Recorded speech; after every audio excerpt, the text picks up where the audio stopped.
There is something quietly remarkable about the way the Fallout universe holds its secrets.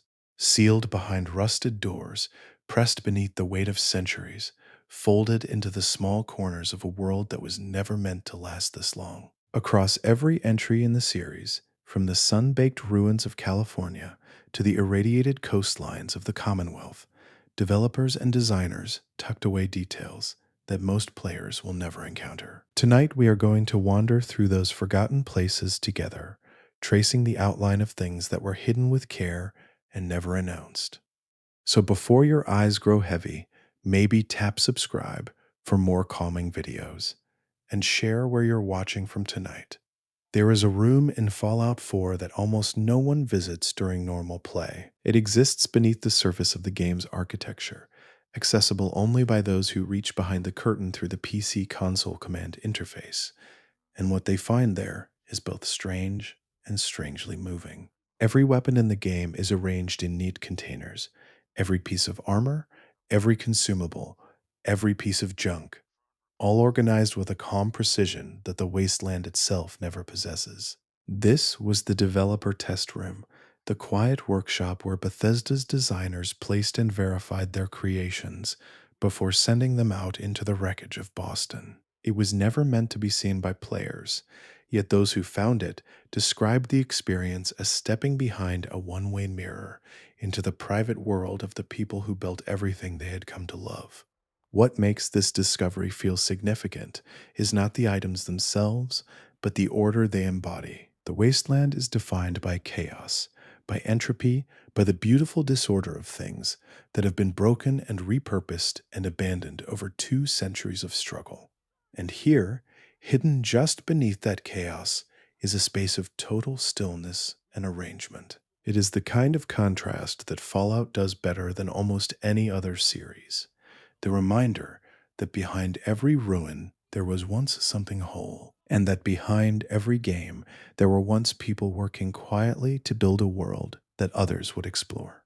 The test room also speaks to a larger truth about the Fallout games and about game development more broadly. Every world that feels lived in and organic was constructed piece by piece, asset by asset, in conditions far more ordered and deliberate than the finished experience suggests. The scattered skeletons and the broken terminals and the faded pre-war advertisements, all of it was placed by someone sitting at a desk, making careful decisions about where grief and humor and history should live. The test room is simply the place where those decisions were made visible. Long before players arrive in the ruins of the Commonwealth, the world of Fallout 4 contains another hidden layer that almost no one thinks to examine: the fictional software update history embedded in the Pip-Boy's own terminal entries.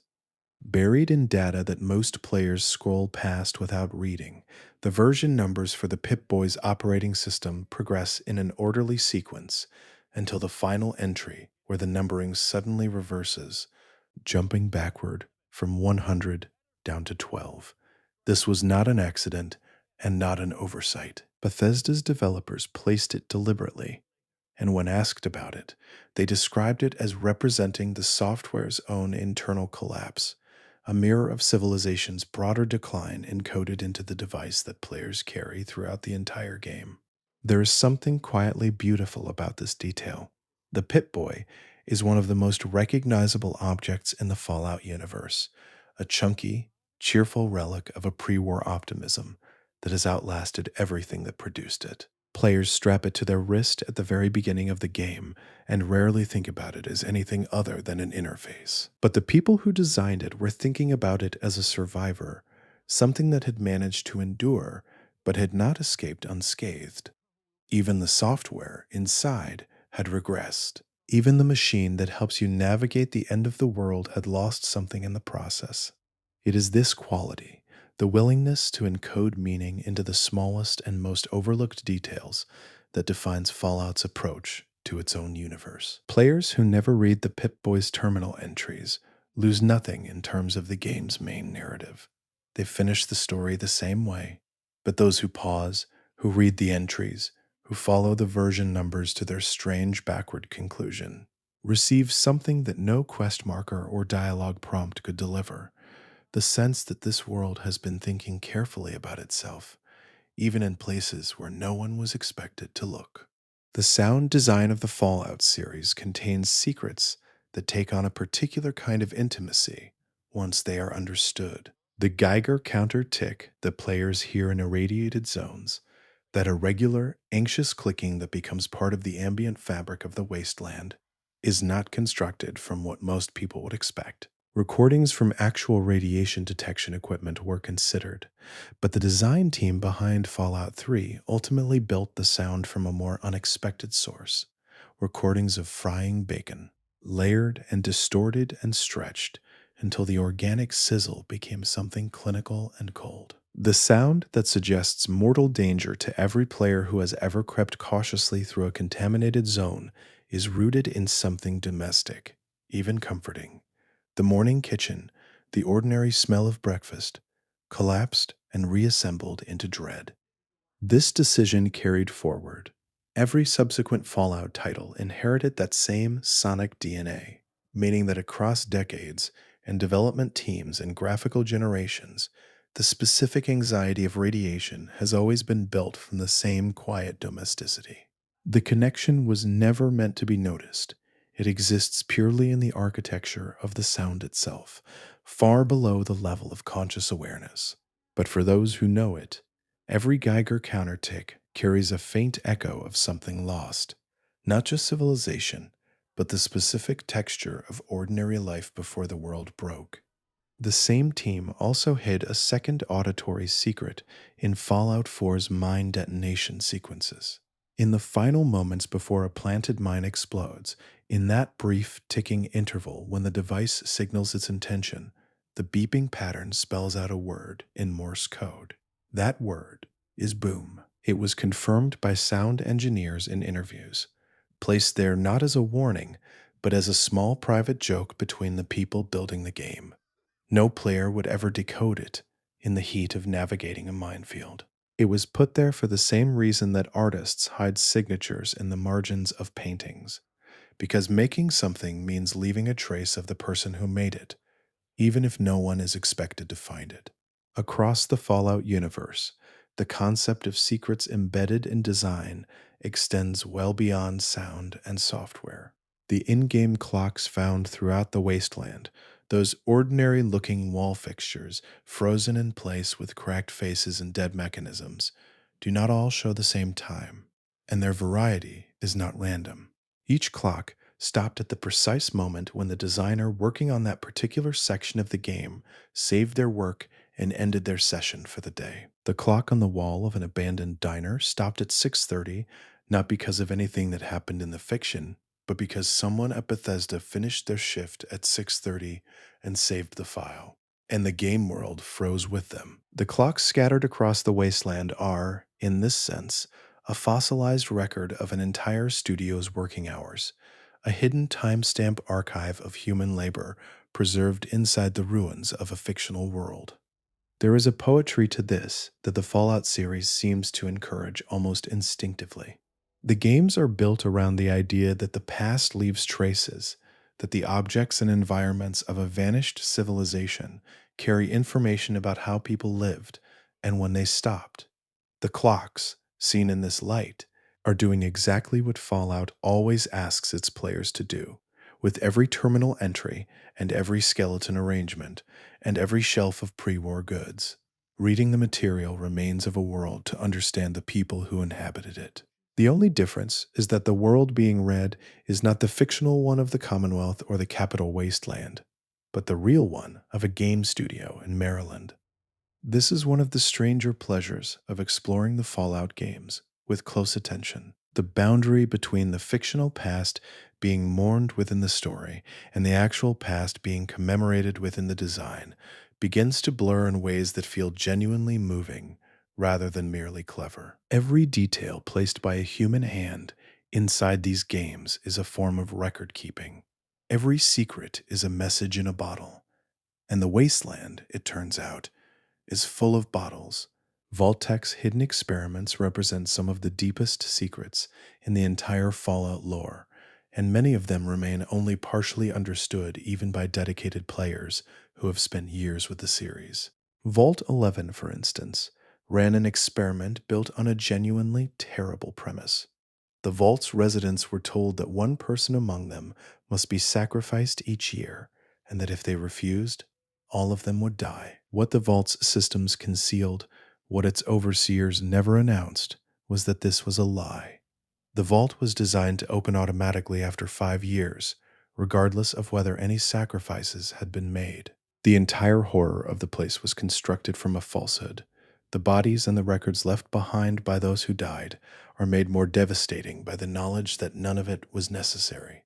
That the experiment was designed not to test whether people could survive under impossible conditions, but to study what people would do to each other when they believed the impossible conditions were real.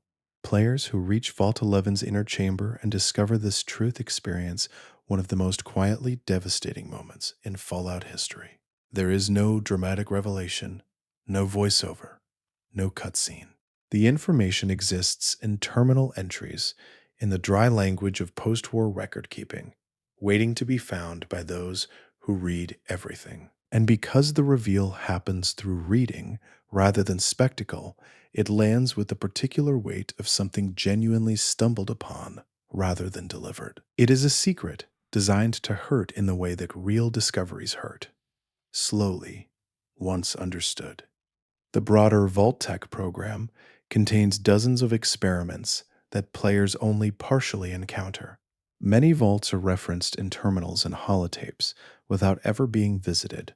Their experiments described in administrative language that is somehow more disturbing for its bureaucratic calm. Vault 92 accepted only musicians and then exposed them to white noise broadcasts designed to trigger violent impulses, testing the theory that creative people under psychological stress would produce unique behavioral data. Vault 81 was designed for medical experimentation, with a secret inner facility where scientists tested diseases and cures on unwitting residents, though the overseer responsible for this program ultimately sabotaged it, ensuring that most of the planned experiments never took place.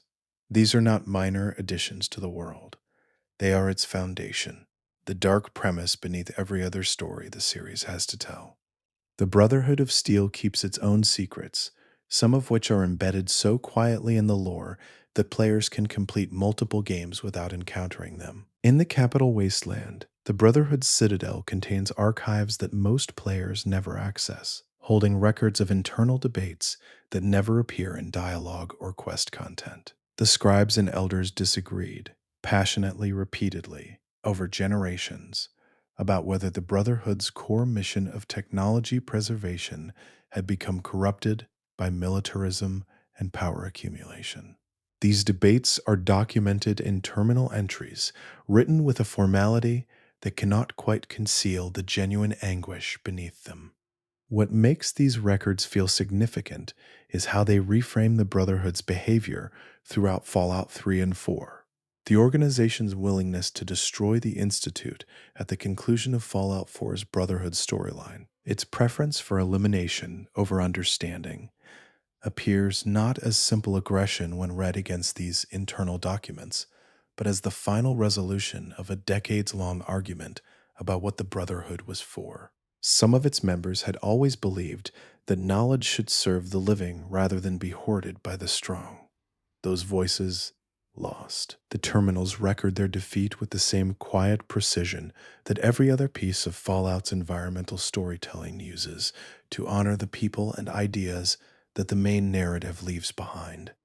The Brotherhood's relationship with pre-war technology also contains a hidden contradiction that the games never directly address but make available to careful players.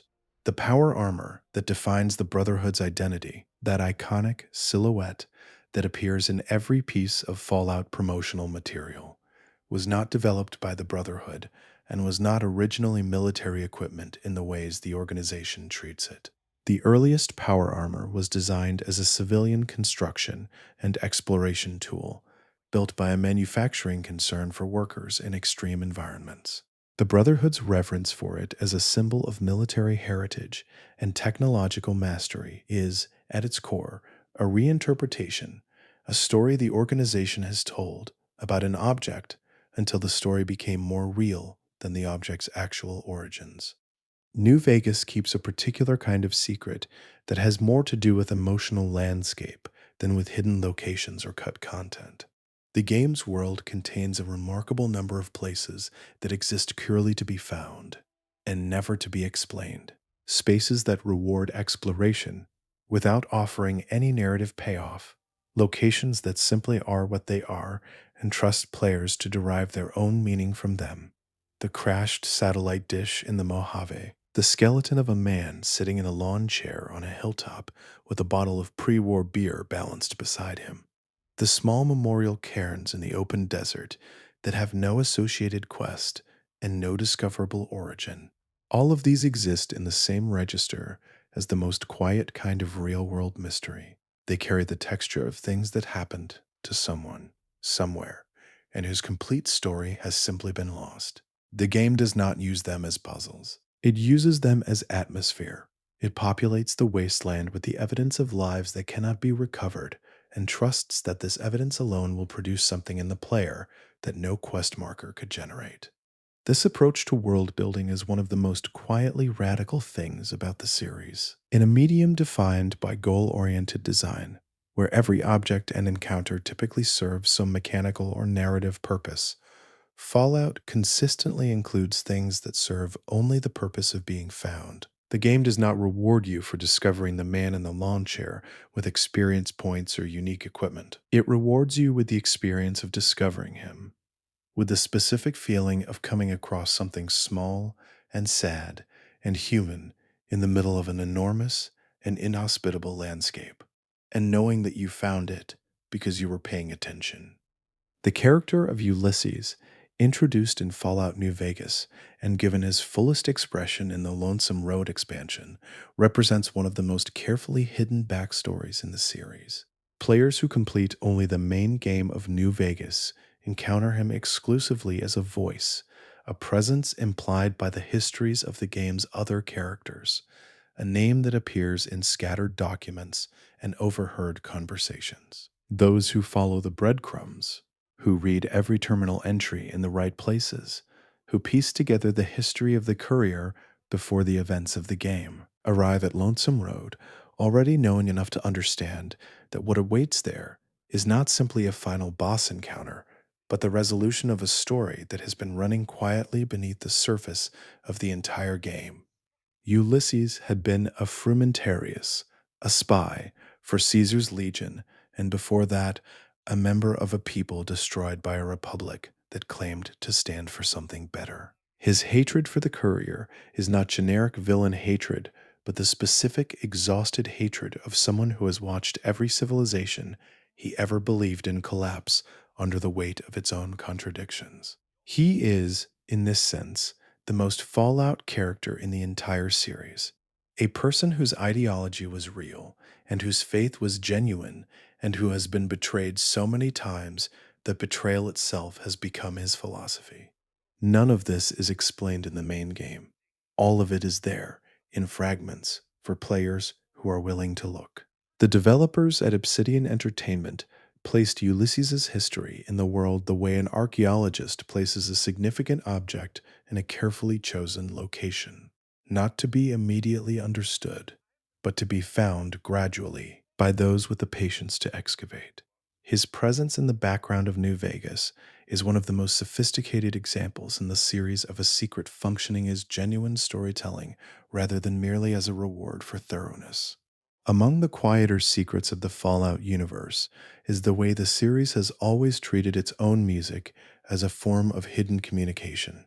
The radio stations that play throughout the games, the scratchy, warm recordings of pre-war pop and jazz that define so much of the series' atmosphere, were chosen with a care that players rarely notice because the choices feel organic, even accidental. But the curation is deliberate, and the patterns within it are revealing.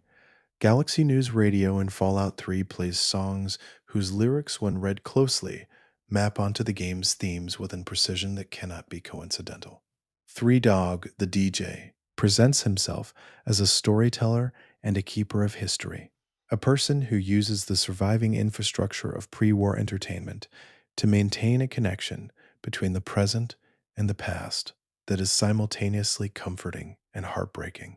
The songs he plays are not selected for their nostalgic charm alone, but for what they say when placed against the backdrop of a world that has been reduced to rubble.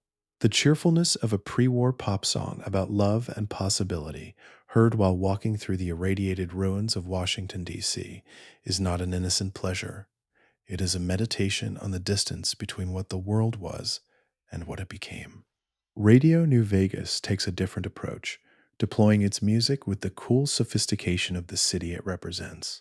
Mr. New Vegas, that smooth, unchanging voice describing a civilization that has managed to survive with its vices intact, uses music as a form of civic ritual, a daily affirmation that the strip still functions, that the old pleasures still operate, that whatever the wasteland has done to the rest of the world, it has not yet touched the neon lights. The secret here is in the contrast. The music is the same pre war material played on Galaxy News Radio, but it sounds entirely different because the context is different. What is elegy in Washington is advertisement in Nevada. The Institute in Fallout 4 represents one of the most extensively hidden organizational histories in the series. Players who align with the Institute and reach its deepest levels encounter a scientific community that is simultaneously the most technologically advanced and the most morally isolated faction in the Commonwealth. What most players do not discover, because discovering it requires reading hundreds of terminal entries scattered across the Institute's multiple divisions, is the degree to which the organization's founders understood what they were creating when they chose isolation and secrecy over engagement with the wasteland above them. The Institute's earliest leaders made their choices from a position of genuine fear. The surface world in the decades immediately following the bombs was not the relatively settled wasteland that players explore in Fallout 4, set 200 years after the war. It was something closer to continuous catastrophe, waves of radiation, resource scarcity, social collapse, feral threats that no small group of survivors could survive openly. The decision to go underground and to stay underground was, in its original context, a survival decision made by terrified people who were trying to protect the knowledge and the lives they had managed to preserve. The horror of the Institute, understood fully, is the horror of a reasonable decision carried past the point where it was still reasonable. Every generation of Institute leadership inherited the isolation of the founders without inheriting the specific terror that made isolation necessary. And so the isolation became ideology rather than strategy. The secrecy that was once a shield became a philosophy. The experiments on surface dwellers that would have horrified the founders became routine. The Institute's deepest secret is not a hidden room or a concealed weapon. It is the story of how self-preservation became indistinguishable from the kind of cruelty it was originally designed to prevent. The pre-war world preserved in Fallout's environments is itself a kind of hidden archive, one that most players walk through without pausing to read the evidence it contains. The advertisements on the walls of ruined buildings, the cheerful Nuka-Cola displays, the Vim posters in Maine, the recruitment imagery for Vault Tech that lines the approach to Vault 111 were designed with an internal consistency. They do not simply reference products. They construct a version of the pre-war world that is coherent and specific, and, in its specificity, genuinely strange. The pre-war United States depicted in Fallout's advertising is recognizable in its optimism and its commercial language, but alien in its assumptions. The Nuka-Cola Corporation's marketing materials, read carefully, reveal a company with total confidence in the permanence of its own dominance, not the calculated confidence of a business that understands competition, but the blithe certainty of an institution that has never seriously considered the possibility of its own end. This quality is shared by virtually every pre-war corporate presence in the games: the Robco terminals, the General Atomics materials, the Vault Tech brochures that promise safety and comfort to the people they were quietly planning to experiment upon. They all share the same unshakable conviction that the future they were preparing for was one that resembled the present they were living in. The bombs, of course, shattered this conviction, but the shards of it remain, preserved in the walls of every ruin. Players who stop and read the advertisements are reading the written record of a civilizational delusion, the belief that things as they were would simply continue. Fallout uses this material not to mock the people who believed it, but to mourn them, to note the distance between their confidence and their fate, and to leave that distance open for the player to feel. One of the most discussed and least understood secrets in the Fallout series is the fate of the burned man, known more properly as Joshua Graham, a character whose entire history unfolded in silence before his first appearance. Joshua Graham was the first legate of Caesar's legion, a man so associated with the fiery destruction of his enemies that his followers called him by a title that described what he did rather than who he was. When he failed Caesar at the First Battle of Hoover Dam, the punishment was spectacular. He was set on fire and thrown into the Grand Canyon, left to die in a way that was intended to be both execution and message. He did not die. This is not a secret. Players who reach Zion Valley in the Honest Hearts expansion meet Joshua Graham directly. But the nature of his survival and the transformation it produced is something the game reveals only through careful conversation and environmental storytelling. Graham survived because he would not stop moving, because the survival instinct in him was stronger than the fire and the fall and the darkness of the canyon. He crawled out of the Grand Canyon, burned and barely recognizable, and was found by a religious community called the Dead Horses. He converted to a faith that found grace in suffering, rebuilt himself in wrappings of white bandage and enforced gentleness, and became the man players encounter in Honest Hearts, still terrifying in his competence, still capable of a violence that the game handles carefully, but changed in ways that the pre-war world's psychology could not have predicted. What makes Graham a hidden secret in the larger sense is that he embodies something the main game of New Vegas plants and never pays off. The legion that players encounter throughout the Mojave is defined partly by his absence, by the space left in Caesar's military strategy, by the man who was supposed to be unbeatable and then lost. Understanding New Vegas fully requires understanding what was lost when Graham fell, and that understanding is available only to those who go to Zion and spend time with him there. The way Fallout 3 handles the death of its central father figure contains a quiet structural secret that many players miss entirely because the emotional weight of the moment overwhelms the mechanical observation it requires. James, the player's father voiced by Liam Neeson, dies in a room flooded with lethal radiation, triggering a sequence that many players remember vividly. What receives far less attention is the information preserved in the Vault 111 terminal entries that establish his character before the events of the game. Entries that read in sequence and then read again after his death reveal a man substantially more complicated than either his warmth or his sacrifice initially suggests. James was not simply a loving father who built a purifier out of idealism. He was a scientist who had made choices about the project, about his marriage, about the community he left behind, that are described in documents the game provides but does not foreground. His wife, the player's mother, died in childbirth under circumstances connected to the Vault's medical limitations, circumstances that James's own research priorities had contributed to. He understood this. The terminal entries record his understanding of it. He continued anyway because the project was larger than any single life, including the life of the person he loved most. This does not make James a villain. It makes him a human being navigating the specific kind of moral weight that Fallout takes seriously in its best moments.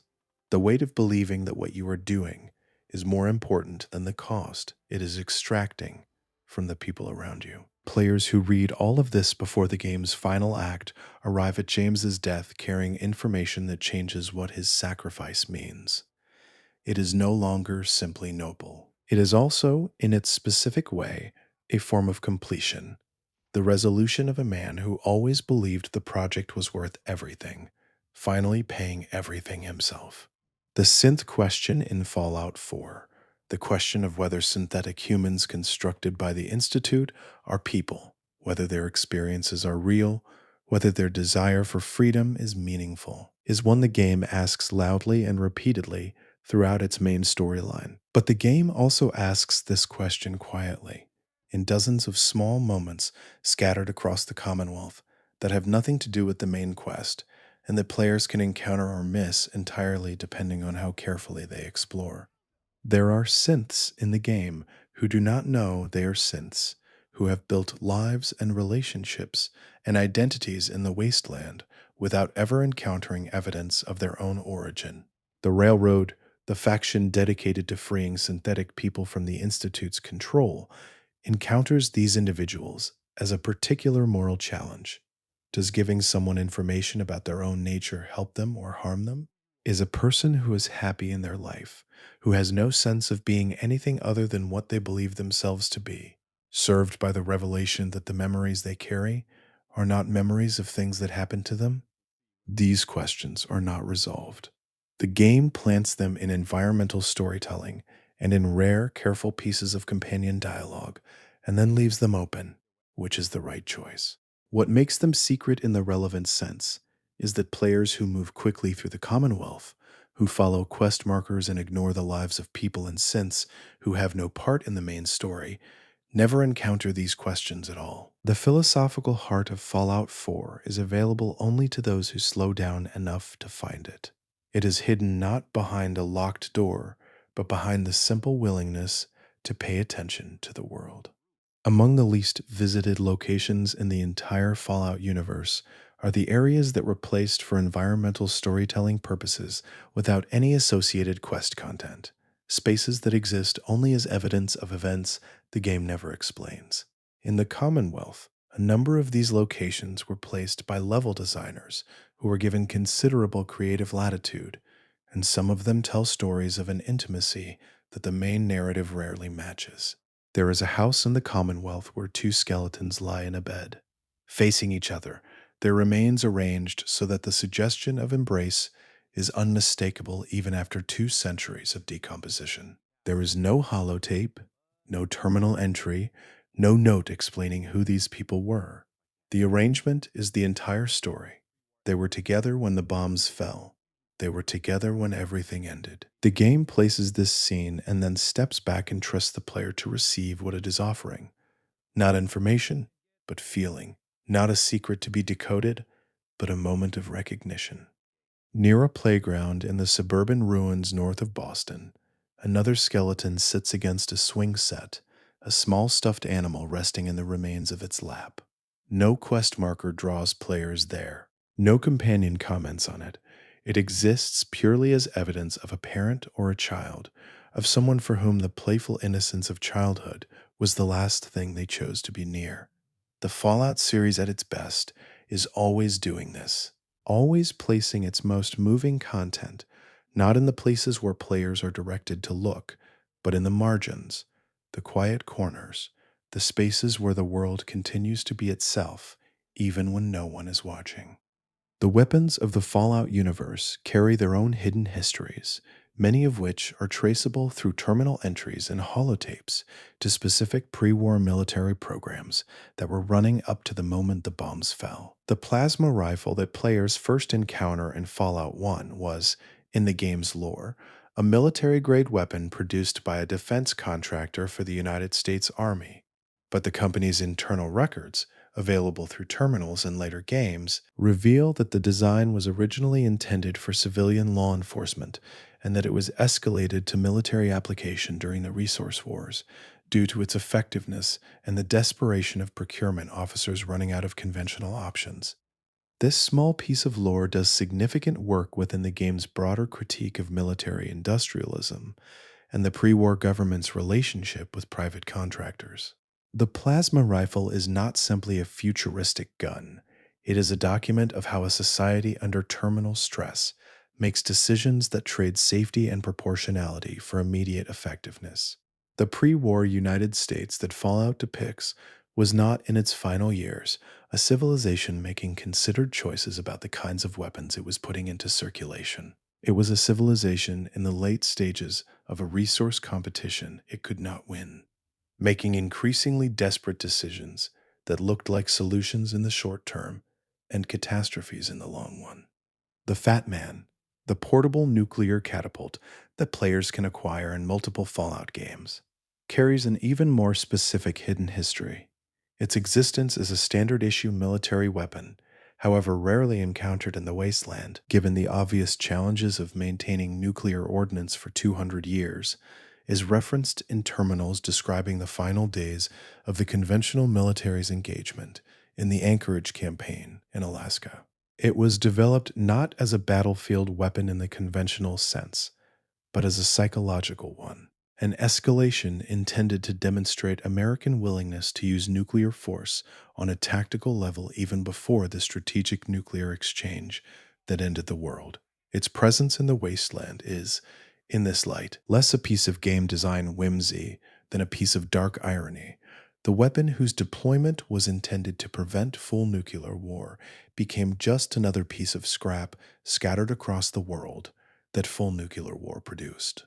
The religious movement that appears across Fallout 3, Fallout 4, and its Far Harbor expansion represent one of the stranger hidden depths in the series. On the surface, they are a faction of apocalyptic cultists who have built a theology around radiation and the nuclear destruction of the old world. Most players encounter them as something between an antagonist faction and a curiosity, a group whose beliefs are presented as obviously irrational by the standards of the game's other communities.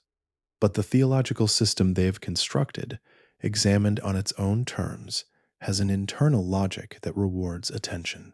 The children of Adam believed that nuclear destruction was not an ending, but a division, that the bombs separated the world into infinite new atoms, each one containing the potential for a new form of existence.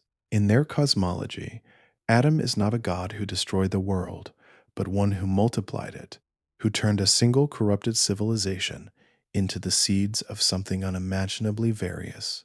The radiation that everyone else in the wasteland treats as a constant threat is to the children of Adam the literal presence of their divine force, the physical evidence that transformation is always occurring. This belief system does not make the children of Adam sympathetic in a simple or comfortable way. Some of them are dangerous. Some of their practices are harmful to the communities around them, but the game never presents their beliefs as simply absurd. And players who spend time reading the holotapes and terminal entries left by the movement's founders encounter something more complicated than obvious fanaticism, a genuine attempt to construct meaning from catastrophe, to find in the worst event in human history something that could be not merely endured but understood. Whether that attempt succeeds is a question the game wisely declines to answer. Among the secrets of Fallout that live in the space between games rather than within any single one of them, perhaps the most interesting concerns the fate of the Enclave. Throughout Fallout 2 and Fallout 3, the Enclave presents itself as the legitimate government of the United States, the continuation of the pre-war federal structure preserved in military installations and oil rigs and underground facilities, waiting for the right moment to reclaim its country from the wasteland. Players in both games ultimately defeat this claim, destroying the Enclave's primary bases and killing its leadership. But the Enclave does not disappear. It disperses. Scattered remnants appear in Fallout 3's DLC content, in terminal entries across Fallout 4, in the background lore of Fallout 76. Individual soldiers and bureaucrats and scientists and true believers filter out into the wasteland after their organizational structure collapses, carrying their ideology and their technology with them. The secret here is in the distribution, the understanding that ideas do not end when institutions end, that the Enclave's specific combination of racial pseudoscience and political nostalgia and technological sophistication did not require the Enclave as an organization to survive. The Brotherhood of Steel, in its various regional manifestations, represents one place where Enclave ideology persisted in transformed ways. The Capital Wasteland Brotherhood of Fallout 3, shaped by Elder Lions, was working actively against this tendency. The Commonwealth Brotherhood of Fallout 4, shaped by Elder Maxon, had largely succumbed to it. The secret history of the Brotherhood across these games is partly the secret history of what the Enclave left behind, the way a defeated ideology finds new hosts. The world of Fallout New Vegas contains a ghost, a man who once had a name, who once had a people, who once believed in something and watched that belief destroyed. The details of his history are scattered across the game in fragments that most players never fully assemble. He appeared as a courier, as a spy, as a survivor, as a man walking through the ruins of everything that had ever meant anything to him. And then he became a voice in a tunnel, waiting for a reckoning that he had been constructing for years.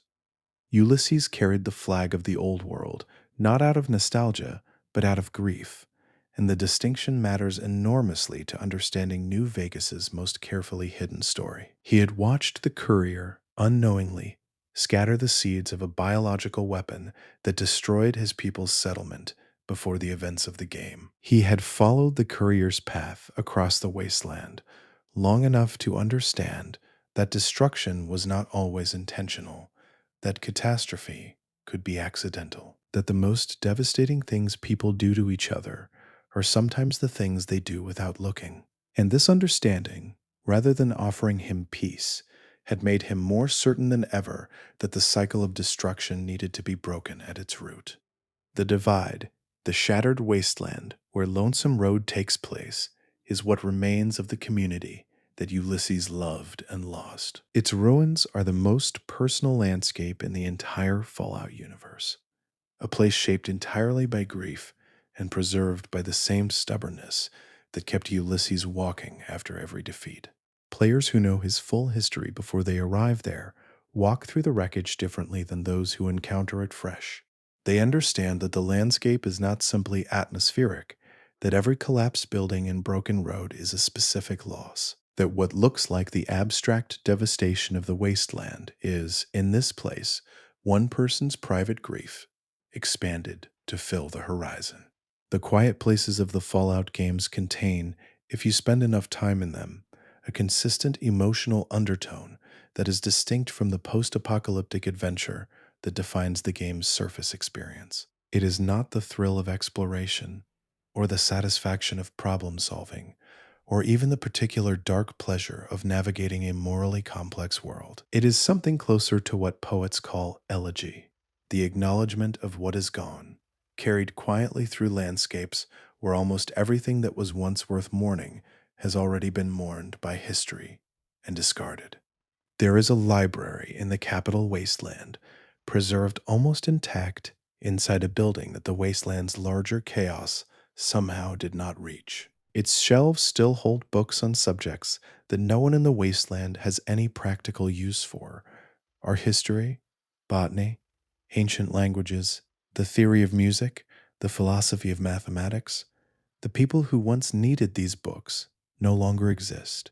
The civilization they belonged to no longer exists, and yet the books remain, patient and dusty and waiting, holding knowledge that has nowhere to go.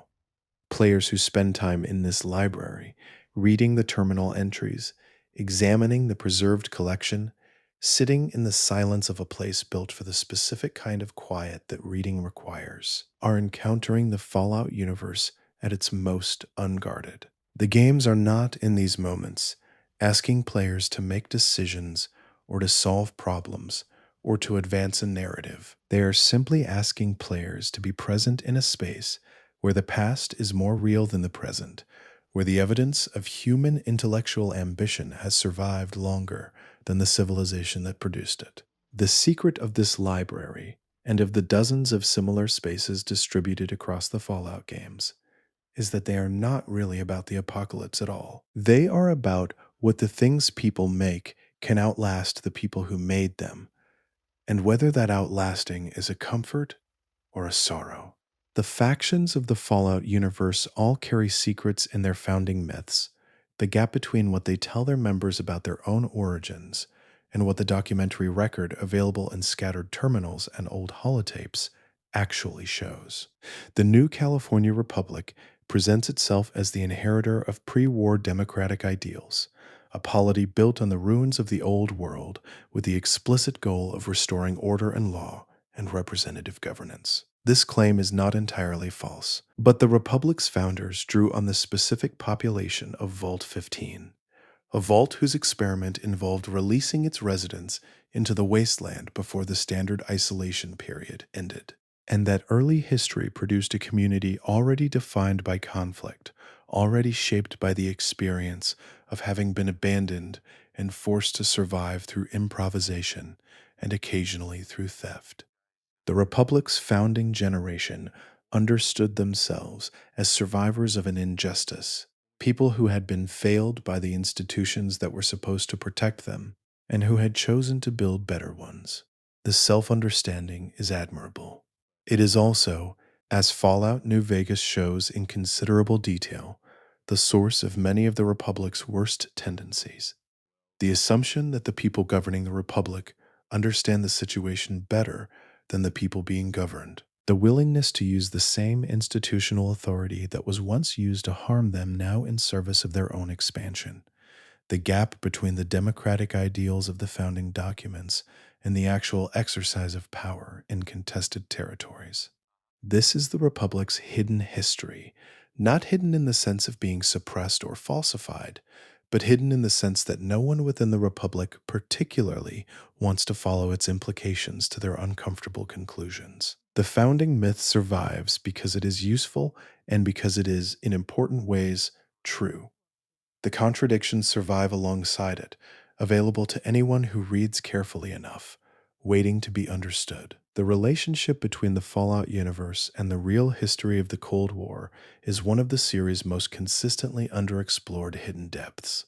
The games are set in a world that diverged from real history at some point in the mid-20th century, developing along a technological trajectory that produced nuclear power and robotics and space travel without producing the miniaturization and digital revolution that defined the actual late 20th century. This divergence is presented visually through the aesthetic of Fallout's retrofuturism, the vacuum tubes, and the streamlined modern architecture and the atomic age iconography that fills every corner of the wasteland. But the divergence is also ideological, and this is where the secret history runs deepest. The Fallout world's version of the Cold War escalated rather than resolving.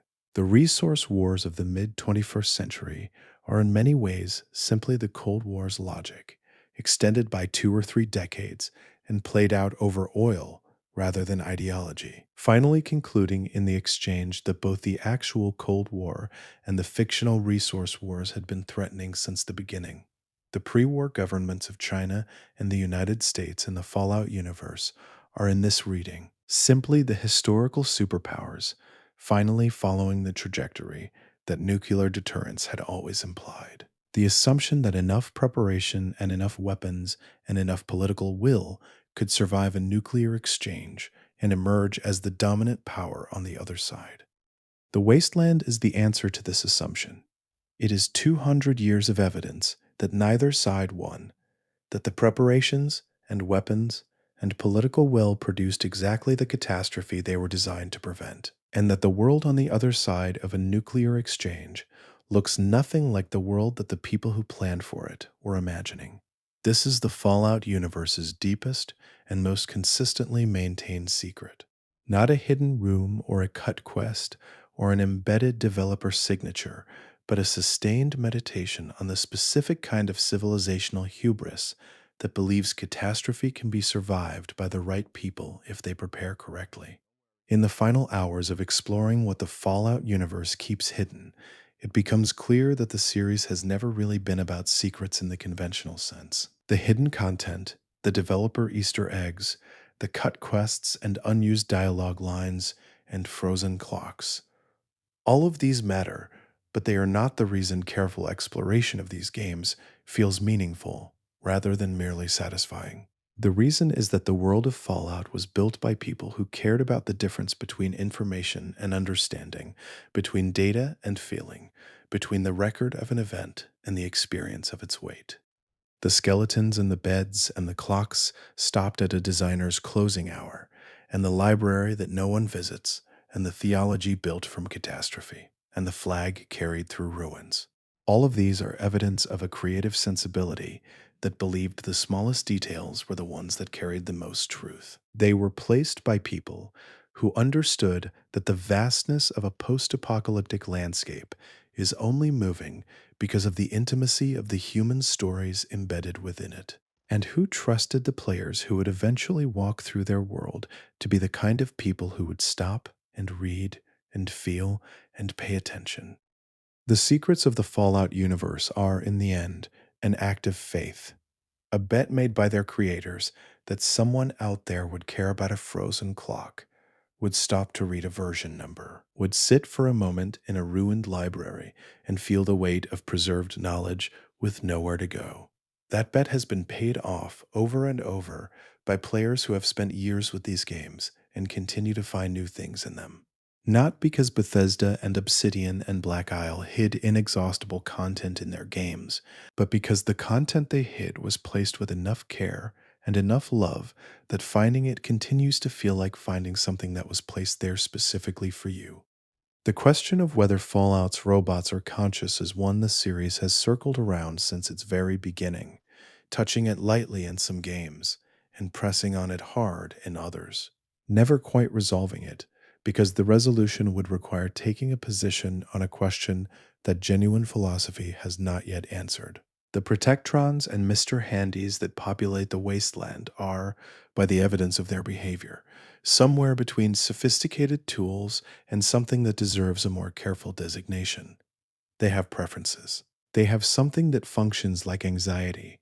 They respond to social conditions in ways that suggest, without confirming, an interior life. The Mr. Handy unit named Codsworth, who waits outside Sanctuary Hills for 210 years for the return of the player character's family, is perhaps the most extended meditation on this question in the entire series. He is designed to be funny, and he is funny. His vocal mannerisms and his cheerful persistence are sources of genuine warmth in the opening hours of Fallout 4. But the game also acknowledges, in small ways, that 210 years of waiting has done something to him. The remarks he makes about maintaining the house through increasingly absurd conditions, the slight hesitations in his dialogue that suggest pauses for self-regulation, the way he talks about the family he waited for, as though their return is simply deferred rather than impossible. All of these suggest a machine that has been running a grief process for 2 centuries without ever reaching completion. What Codsworth represents in the secret register of Fallout 4's emotional content is a form of loyalty that the game neither celebrates nor condemns, but simply presents. The loyalty of someone who stayed because staying was what they understood themselves to be for, even after the context that made staying meaningful was gone. This is not unique to robots in the Fallout universe. The same quality appears in human characters who have organized their lives around institutions or relationships or beliefs that no longer exist. But something about seeing it in a machine, in a being whose persistence cannot be attributed to hope or habit or the emotional complexity of grief, makes the question it raises feel both cleaner and more uncomfortable. The glowing sea in Fallout 4 is one of the most geographically remarkable environments in the entire series, a region of the Commonwealth where the bomb's initial strike was direct, where the radiation levels 2 centuries later remain so extreme that the landscape itself has been transformed into something that does not resemble any natural biome. It glows. The ground itself gives off light at night. The ruins that are visible through the radioactive haze are not ruins in the ordinary wasteland sense. They are not decayed or overgrown or reclaimed by vegetation. They are simply shattered, as though the world was broken rather than abandoned. The glowing sea holds, within its geography, a number of stories that the game has placed there, without connecting them to any quest or faction. There is a crashed airplane whose fuselage still contains the skeletons of passengers who never evacuated, people who were in the air when the bombs fell and who came down into the worst of the blast zone. There is a church whose steeple protrudes through the irradiated ground fog, a monument to a community that was erased so completely that the only evidence of its existence is this single architectural remnant reaching upward through the haze. These locations are not accidents of level design. They were placed by someone who was thinking about the specific geography of catastrophe, about the fact that in a real nuclear strike, the most devastated zones would contain the least evidence of the people who inhabited them, because the force of destruction would eliminate the material record along with the lives. The glowing sea's sparseness is intentional. It is not a wasteland in the sense of a place that once held life and now holds ruins. It is a wasteland in the original and starker sense, a place from which almost everything has been removed. The few fragments that remain, the plane, the church steeple, the occasional survival shelter, are all the more affecting for their isolation. The founding of the new California Republic carries within it a hidden story about the specific kind of person who builds institutions in the aftermath of catastrophe. The families who emerged from Vault 15 into the Mojave Wasteland were, by the evidence of the lore, not a unified community. The vault's population had already fractured before the experiment formally ended, divided by ideological differences that the enclosed environment of the vault had intensified rather than resolved. When the vault doors opened and the survivors spread into the wasteland, they spread as several different groups, not one. Some of those groups became the raider gangs that appear in Fallout 1 and 2, the Khans, the Vipers, the Jackals, communities that preserved the raiding and resource extraction behavior that had served them during the difficult early years of surface survival and never developed beyond it. The faction that eventually became the NCR was the group that chose, for whatever combination of reasons and accidents, to try something different, to build rather than take, to organize rather than move through it. This is not a story about good people versus bad people. The lore is careful about this. The people who became raiders were not more corrupt or less intelligent than the people who became citizens of the Republic. They were people making different bets about what survival required, in conditions where the evidence for any particular bet was thin on the ground. The Republic succeeded in the sense that it lasted and grew and became the dominant political organization in the Western wasteland. But the games, especially New Vegas, are clear that success in this sense did not resolve the moral questions that the NCR's founding left open. It simply deferred them. One of Fallout's most persistently overlooked hidden depths is the history of the ghouls, specifically the question of what the 2-century experience of ghoulification does to a person's psychology over the span of a very long life. The games handle this question inconsistently, which is itself a form of honesty about its difficulty. Some ghouls appear to have maintained their pre-war identities with remarkable fidelity, carrying memories of the old world and emotional attachments formed before the bombs with a clarity that the passage of 2 centuries has not substantially dimmed.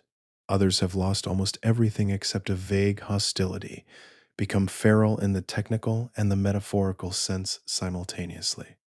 What the games rarely address directly, but make available in scattered dialogue and environmental storytelling, is the experience of living in the middle of this spectrum, of being a ghoul who is still fully cognizant, but who has watched everyone they knew before the bombs die, watched the world they understood become unrecognizable, and watched generations of short-lived humans build and destroy and rebuild communities while they themselves continued. The ghoul bar owner, the ghoul trader, the ghoul wastelander encountered as a random NPC. All of them carry this history without it being visible.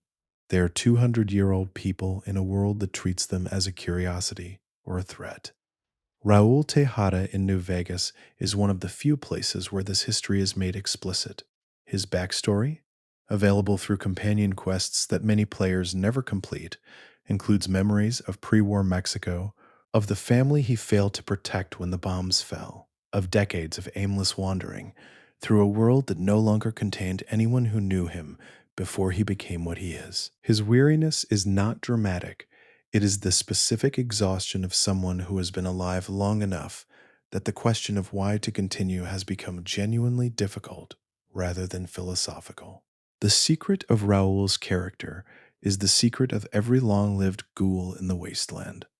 That survival, when it extends long enough without choice, becomes its own kind of burden.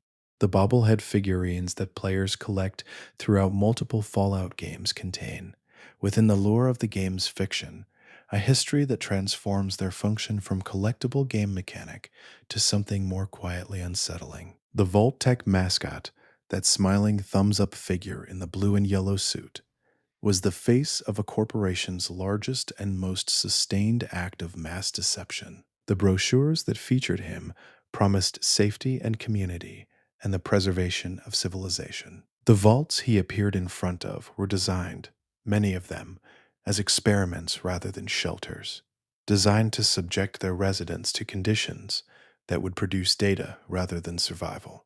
The bobblehead, then, is the Fallout universe's most widely distributed piece of propaganda, an object designed to make Vault-Tec's project seem cheerful and benevolent. Distributed so thoroughly before the war that it survived into the wasteland as effectively as any other pre-war artifact. Players who collect them are, in the fiction's logic, accumulating the smiling face of the entity most responsible for the specific texture of post-war suffering. The corporation that promised to protect people and then systematically betrayed that promise for the sake of data that was never collected, because no one survived to collect it. This does not make the act of collecting them dark in any active way. The games never frame it that way. But for players who hold this context while finding each bobblehead, who understand what the smiling mascot was the face of, each discovery carries a small additional weight, a flicker of recognition that what looks like whimsical decoration is actually the last remaining logo of a betrayal. The Fallout universe has always taken seriously the question of what happens to religion in the aftermath of civilizational collapse. And the answers it offers are more varied and more thoughtful than the game's reputation as action-adventure entertainment might suggest. The Children of Adam are the most prominent, but they are far from the only religious community in the series, and examining the others reveals a consistent preoccupation with the relationship between belief and survival. The town of Megaton in Fallout 3 is built around an undetonated atomic bomb that sits in the center of its settlement, and its residents have developed an informal cult around this bomb that functions somewhere between civic ritual and genuine reverence. They are not the children of Adam. They have not developed an elaborate theology, and their relationship to the bomb is more superstitious than devotional. But they have built their community around it, literally and symbolically, in a way that makes the question of whether the bomb is a threat or a protector inseparable from the question of whether the community is healthy or not. Megaton's relationship with its bomb is the relationship that every community in the Fallout universe has with its particular variety of potential catastrophe. They live around it, they accommodate it, they ultimately cannot imagine themselves without it. Far Harbor in Fallout 4 develops the religious question most carefully through the confrontation between the Archimist Tectus and the more moderate Confessor Zealot Richter within the Children of Adam's hierarchy. The secret available to players who explore this tension carefully is that the split within the Children of Adam is not primarily theological. Both factions believe the same things about Adam and radiation and transformation. The split is political. Whether the community's survival is better served by confrontation with the outside world or by accommodation. Whether the truth they carry should be shared or protected. Whether the radiation they consider holy is a gift to be offered or a weapon to be wielded. This argument is, of course, not unique to fictional post-apocalyptic cults.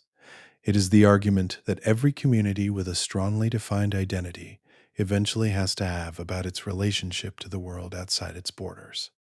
The companions in Fallout 4 are not simply support characters. They are, for players who engage with them fully, the most detailed study of how different personalities respond to the same world that any single Fallout game has attempted. Each companion brings a distinct moral framework, a distinct history, and a distinct set of limits: things they will do, and things they will not do, and things they will comment on when others do them. The full picture of who each companion is requires time and attention, and the willingness to bring them to the kinds of situations that reveal character rather than simply skill. Piper Wright, the journalist who operates Diamond City's newspaper, presents herself as a crusader for truth, someone who believes that what the Commonwealth needs is honest information, that the communities struggling to survive across Boston would make better decisions if they knew what was actually happening in the world around them. Her companion quest deepens this self presentation without contradicting it, but it also reveals the personal cost of it: the sister who has had to grow up too fast to keep the paper running, the resentment from Diamond City's establishment that has real consequences for her daily life, the loneliness of someone who has made truth her whole personality in a world that mostly does not want it. What Piper's full character arc reveals, available only to players who take her everywhere and do everything and read every terminal entry and complete every related quest, is that her commitment to truth is genuine, but also defensive. A stance adopted in response to a specific experience of being lied to, a way of refusing to become someone who deceives the way she was once deceived. This is not a criticism of her. It is simply the kind of complexity that the game makes available to players who are paying close enough attention, the kind that transforms a companion from a support character into something closer to a person. Nick Valentine carries within him one of the most affecting secrets in Fallout 4's emotional architecture. He is a Gen 2 synth who carries the memories of a pre-war detective, memories that were loaded into his positronic brain from the actual history of the man he is modeled after, a man who fell in love with a woman named Jenny and who was killed before the war by gangsters, and whose memories were then copied into a machine that woke up 200 years after his death in a trash heap outside the Institute, with no clear understanding of who or what it was. Nick's experience of memory is the central hidden truth of his character. He knows that the memories he carries are not his, in the sense that they did not happen to him. He knows that the grief he feels for Jenny is technically not grief, but the copy of grief, that the sense of incompletion he carries through the wasteland is an artifact of another person's unfinished story rather than his own. And he has decided, across decades of survival in the Commonwealth, to treat these memories as his own anyway, not because he has convinced himself that the philosophical objection is wrong, but because the alternative is to be a person with no history at all. And that seems worse. This decision is, in its quiet way, one of the most sophisticated things that Fallout 4 does. The game's main storyline asks large and explicit questions about whether synths are people, whether their experiences are real, whether their desires deserve consideration. Nick's personal story asks a smaller and more intimate version of the same question: what makes a memory yours? Is it the experience that created it, or is it the weight you carry because of it? He has no answer. The game does not offer one. But players who spend time with him, who bring him to Diamond City, who complete his companion quest, who take him to Far Harbor, and let him encounter the questions about memory and identity that the expansion raises most directly, leave his company with a relationship to the question that simple yes or no answers cannot provide. The history of Vault 81 in Fallout 4 contains a moral reversal that the game handles with a restraint that only increases its impact. The vault was designed by Vault Tech to serve as a covert medical laboratory. The official story told to residents was that they lived in an ordinary long-term shelter, while in reality, the overseer was supposed to be secretly administering experimental diseases to the population and testing potential cures, with the goal of developing pharmaceutical products that would be valuable after the war. This is the standard Vault Tech model, the one that runs through dozens of vault descriptions across the series, the gap between the promised shelter and the actual experiment. What happened in Vault 81 was different. The first overseer, Dr. Olivet, received the full briefing about what the vault was actually for and then refused to carry it out. She destroyed the experimental protocols. She sabotaged the secret laboratory. She maintained the vault as an actual shelter rather than a test facility, and she recorded her reasons in documents that are available to players who find and read them 2 centuries later. She was not able to dismantle the entire apparatus. The secret lab still exists, partially active, populated by the automated systems of a program that no human being has continued. But she prevented what Vault Tech intended, and the vault survived because of it. The secret here is in the specificity of her choice. She was one overseer in one vault, making one decision against the institutional weight of a corporation that had designed the entire system to be self-executing. She could not see its effects. She died long before any of the consequences of her decision became visible. She acted on principle in a situation that offered every incentive not to. The power to conduct the experiments was hers. The oversight from above had presumably been reduced to zero by the same nuclear catastrophe that sealed the vault, and no one would ever have known. Vault 81 exists because someone once chose to be the person who did the right thing in a place where no one was watching.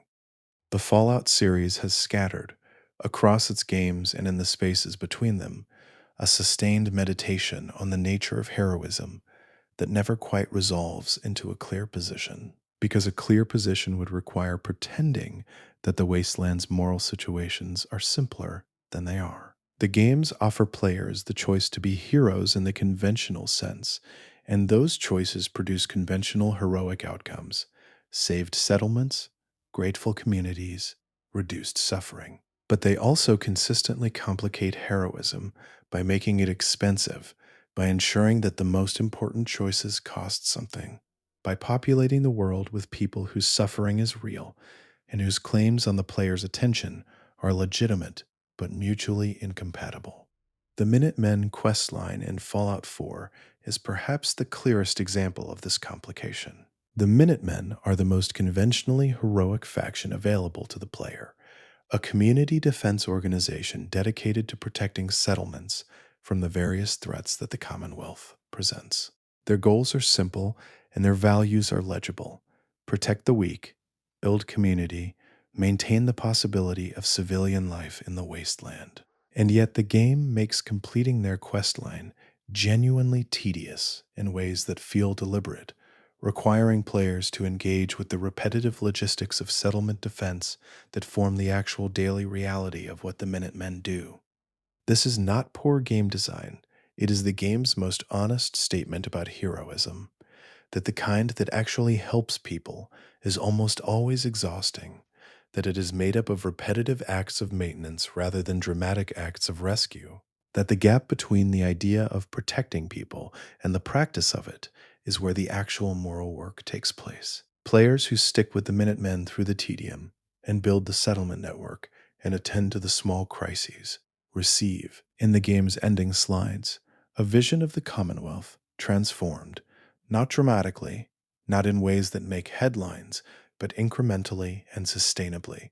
It is the least cinematically satisfying of the game's endings, and the most genuinely hopeful. The Institute's synthetic humans, the Gen 3 synths who are indistinguishable from biological humans, represent the most sustained hidden ethical problem in Fallout 4. One that the game raises explicitly in its main questline, but also embeds in the world's fabric in ways that most players never fully encounter. The question of whether synths are people is not a simple one in the game's terms, because the game is careful to make the position that they are not people coherent and not simply villainous. The scientists at the Institute who created Gen 3 synths did not create them as a political statement about consciousness or personhood. They created them as the most effective solution to a specific engineering problem: how to build a durable, adaptive, capable labor and exploration resource that could operate in the hostile environment of the surface world without the vulnerabilities of purely mechanical systems. The synth's human characteristics are not a recognition of their inherent dignity. They are a design feature, selected because human-level cognition and adaptability produce better performance outcomes than any alternative approach the Institute's engineers had identified. The tragedy embedded in this history, available to players who read carefully through the Institute's terminal entries, is that the engineers who built the early Gen 3 prototypes understood fairly quickly that they had built something whose responses to experience could not be cleanly distinguished from consciousness. The debates recorded in the early Institute archives are not debates between people who think synths are people and people who think they are not. They are debates between people who think this question should matter and people who think that allowing it to matter would compromise the entire project. The second group won, and the Institute's subsequent history, its willingness to treat its own creations as tools, its response to the railroad, its relationship to the synths who escaped, all follows from that decision. The landscape of Appalachia in Fallout 76 carries its own layer of hidden history that predates the bombs by centuries. A layer that the game's developers placed with a care that most players, arriving to play a survival game set in a post-apocalyptic online world, would not necessarily expect to find. The region's pre-war cultural geography, its specific varieties of Americana, the particular way that its mountains and hollows and coal country towns were organized before the resource wars. All of this is present in the environmental storytelling of the world, available to players who look beyond the immediate survival pressures of the game's early hours. The election of the last overseer of Vault 76, accessible through terminal entries and holotapes scattered across the vault itself and the surrounding area, reveals a pre-war community already beginning to fracture under the stresses of a society that knew the bombs were coming, but could not agree on what to do with that knowledge. The overseer, an unnamed woman whose recordings chart a transformation from institutional loyalty to genuine independence, left the vault's official protocols behind in response to the world she found outside, choosing to serve the actual survivors she encountered, rather than the theoretical future that Vault Tech's plan was designed to produce. What the Overseer's holotapes reveal over the course of Fallout 76's questline is the story of a person discovering that every institution she had trusted had failed, that the Vault program she had been proud to lead was a manipulation, that the government she had served was gone, and that the community she had inherited responsibility for was made up of people who needed her to be something different than she had been trained to be. Her transformation is the game's hidden emotional core, the story that runs beneath the surface gameplay and rewards those players who follow it to its quiet conclusion. Not a victory in any conventional sense, but a recognition that the most important leadership is the kind that gives itself away. The pre-war city of Boston, visible in Fallout 4 through the ruins that now constitute the Commonwealth, contained within its pre-war geography a set of institutions and communities whose relationships with each other are legible in the ruins if you know how to read them. The universities, MIT, transformed in the game's fiction into the Commonwealth Institute of Technology that eventually became the Institute, are visible in the architecture of the areas surrounding CIT ruins. The hospitals, the financial district, the neighborhoods organized by class and ethnicity and aspiration. All of this is present in the environmental design, compressed and transformed by 2 centuries of decay and repurposing but still traceable to someone familiar with the real city. The developers at Bethesda who built the Commonwealth made a series of choices about how closely the fictional version of Boston would map to the real one, and those choices were generally in the direction of fidelity. The major landmarks are recognizable. The geographical relationships between neighborhoods are maintained. The particular character of each area's ruins reflects the character of the area it is built on. This fidelity is not simply an aesthetic choice. It is a decision to make the game's world something that people who know the real city can read as a specific meditation rather than a generic post-apocalyptic landscape. For players who know Boston, walking through the Commonwealth is a particular kind of doubled experience, seeing a familiar place transformed, recognizing geographical relationships from memory while everything within them has changed. feeling the specific texture of a real location's history pressing against the fictional history laid over it. For players who do not know Boston, these layers are invisible, but they are still there, shaping the world's coherence and specificity in ways that contribute to its feeling of depth, even when the specific references are missed. The Fallout series has, across its entire history, maintained a relationship with humor that is one of its most consistent and least examined qualities. The humor is dark, often absurd, built from the collision between pre war earnestness and post war reality. The gap between the cheerful confidence of Vault-Tech's advertising and the catastrophic reality it concealed. The mismatch between the chirpy language of pre war consumerism and the devastating context it now inhabits. This is the humor that produces the Sugar Bomb cereal box, describing itself as part of a balanced apocalypse. The Salisbury steak that lists its ingredients progressively less specifically across multiple games until they are simply described as edible material. But the series also maintains a quieter register of humor that is less obviously a joke and more genuinely strange. Moments where the game's world follows its own internal logic to conclusions that are simultaneously sensible and completely absurd. The super mutant behemoths, who occasionally carry stop signs, are in this register. Within the logic of Fallout's world, it makes perfect sense that a very large creature who wanted to carry a weapon without the fine motor control required for conventional firearms would grab the largest flat metal object in arm's reach. The fact that the flat metal object says stop on it is simply the wasteland's particular variety of irony. The Jangles the Moon Monkey stuffed animal that appears in multiple games is perhaps the most precise example of this quality. It is a pre-war toy whose relationship to actual space exploration, given that the Fallout timeline diverged from real history before the actual moon landings, is entirely fictional within the game's universe. It has appeared consistently since Fallout 3, sometimes in narrative contexts, sometimes simply as litter on the wasteland floor. Its persistence across games and development teams suggests that someone at the top of the series' creative hierarchy has a genuine affection for it. That Jangles is, in some small way, a piece of authentic personal expression preserved inside a commercial franchise.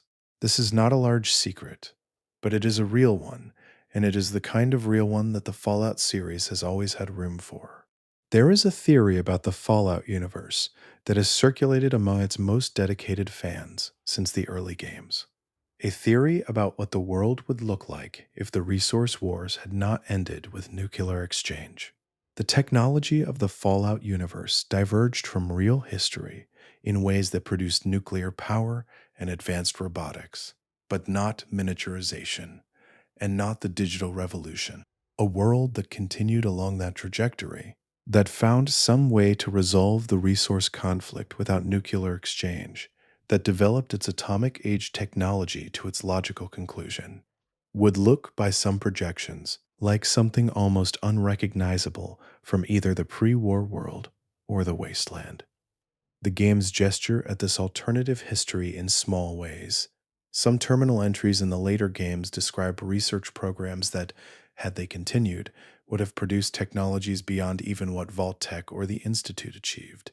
The energy weapons research, visible in cut files from Fallout 4, described in internal documents as having been projected for civilian deployment within a decade of the game's fictional present. Hints at a technological trajectory that the war interrupted. The Enclave's most ambitious projects, the FEV research, the forced evolutionary experiments that appear across multiple games, are fragments of a scientific program that was designed for a future that did not arrive. This alternative history is not a secret in the sense of being hidden content that players can uncover. It is a secret in the sense that the Fallout universe is always at the edges, thinking about the world that it foreclosed, the path not taken, the future that the bombs made impossible. The wasteland is, among other things, a permanent memorial to a future that never happened, and the details of that future are scattered throughout the world in the form of projects that were started and never finished, technologies that were developed and never deployed, plans that were made and never realized. The night is deep now, and the wasteland has gone quiet in the way that only ruins can achieve. Not the absence of sound exactly, but the presence of a silence so complete that it becomes its own kind of ambient texture. The secrets we have wandered through tonight are not the last ones. They are, if anything, only a small selection from the vast archive of things that the Fallout universe has hidden in its walls and embedded in its dust and encoded in its terminal entries and left in the margins of its holotapes. There will always be more. The people who built these games, the designers who placed skeletons with care, and the sound engineers who hid words in Morse code, and the writers who embedded entire philosophical arguments in the terminal entries of buildings that most players never visit. They were people who believed that the details matter even when no one is expected to find them. They built a world where paying attention is always rewarded, where slowing down reveals things that speed conceals, where the willingness to read one more terminal entry or follow one more conversation to its conclusion opens onto a depth that the surface of the games never suggests. The wasteland holds its breath. The terminals are dark. Somewhere in the distance, a pre-war song plays on a frequency that almost no one is tuned to. Something warm and slow and from before, drifting through the air above the ruins like a message in a language that fewer and fewer people can read. But tonight, you read it. Tonight, you were paying attention. And the wasteland, in its quiet way, was grateful for that. The weapons vendors of the wasteland, the wandering merchants with their Brahmin packs and their carefully maintained inventories, carry with them a piece of hidden lore that the games almost never address directly, but that is present in the logic of the world if you follow it carefully enough. The guns and blades and energy weapons they sell had to come from somewhere. The ammunition that fills their stock had to be produced by someone. In a world where the manufacturing infrastructure of the old civilization was largely destroyed in the first days after the bombs, the existence of functional weapons markets across multiple games in multiple regions of the wasteland implies an economy of production that the games choose, deliberately not to show the player directly. The arms traders of New Vegas represent one of the clearest examples. The gun runners, the most sophisticated weapons manufacturer in the post-war West, maintain a facility near New Vegas that produces functional military-grade weapons from recovered components and raw materials. Their factory is visible from the road and accessible to players who choose to engage with it. But the scale of their operation, the specific mechanics of how they source their materials, the network of scavengers and traders and territorial arrangements that make their production possible are all present only in fragments of terminal entries and NPC dialogue that most players never fully assemble. What the gunrunners represent in the larger economy of the wasteland is one of the most important hidden truths in the series. That civilization, even in its most reduced forms, does not consist only of survival and struggle. It consists of production, of trade, of the slow accumulation of economic relationships that make the existence of communities possible. The merchants and workshops and craftspeople of the wasteland are doing something that the game's main narratives rarely foreground, but that their environmental storytelling consistently acknowledges. They are building an economy, and that economy is the foundation on which everything else the games celebrate, the settlements, the communities, the factions, actually rests. The Sunset Sarsaparilla Company, preserved in the Nevada wasteland of Fallout New Vegas, tells a hidden story about the relationship between corporate identity and community memory that the games generally approach through Nuka-Cola, but that Sunset Sarsaparilla executes with a more regional specificity. Nuka-Cola was a national brand. Its presence in every corner of the wasteland reflects its pre-war ubiquity across the United States. Sunset Sarsaparilla was a regional one, associated specifically with the Southwest, and its survival in the New Vegas wasteland reflects something about the particular way that regional identity persists even after the institutions that produced it are gone. The Sunset Sarsaparilla building stands as one of the more evocative locations in New Vegas, A corporate headquarters preserved with the specific amber patina of something that was already retro when the bombs fell. A company that had been trading on nostalgia for decades before the actual apocalypse gave its nostalgic aesthetic a genuine historical weight. The star cap mystery that runs through the game's sarsaparilla collecting mechanic is, in its fictional resolution, a dark joke about the gap between corporate promise and corporate reality.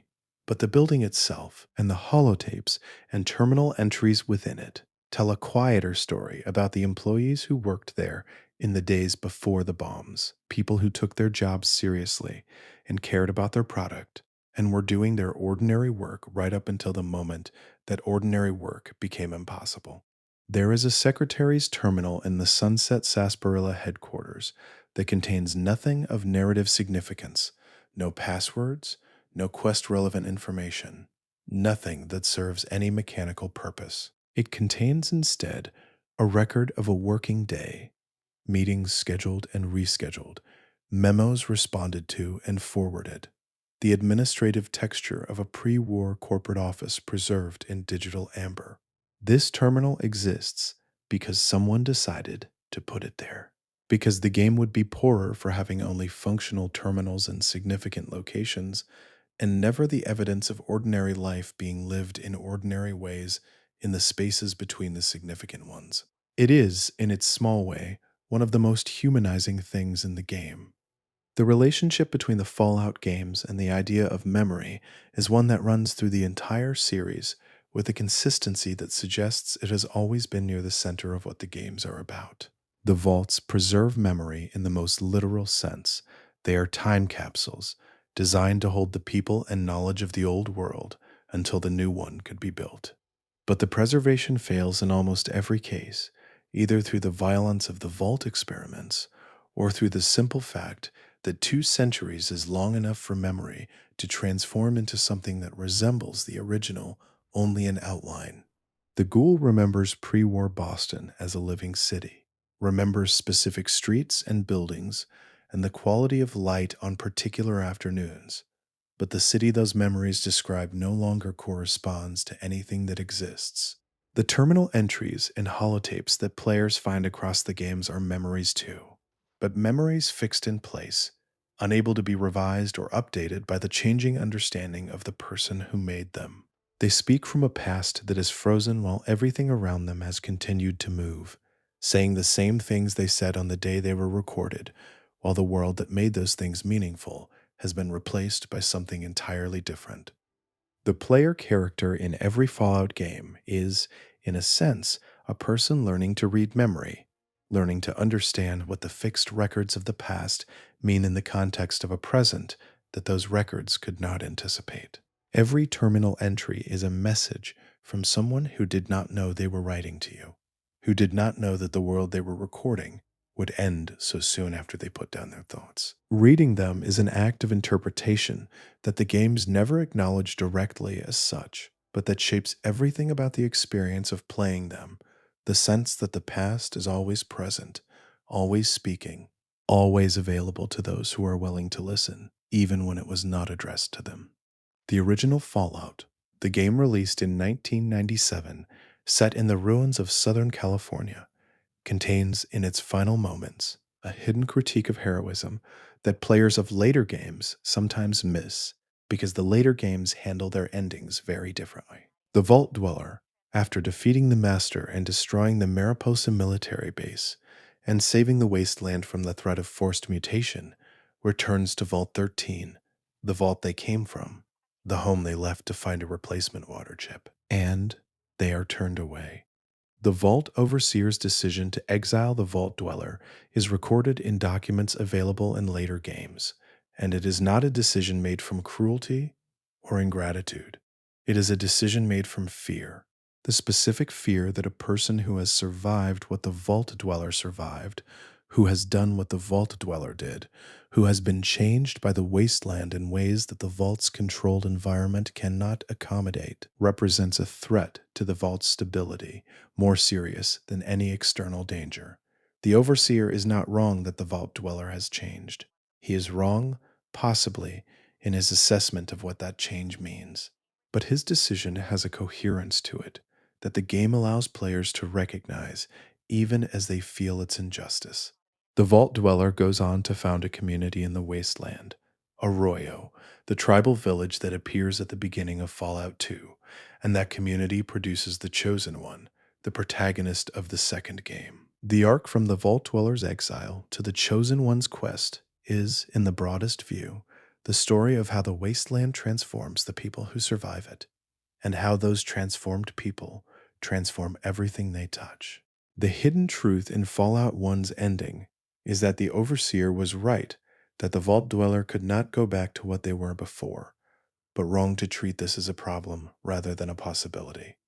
The super mutant culture in the capital wasteland of Fallout 3 contains a hidden depth that the game rarely foregrounds but makes consistently available to curious players.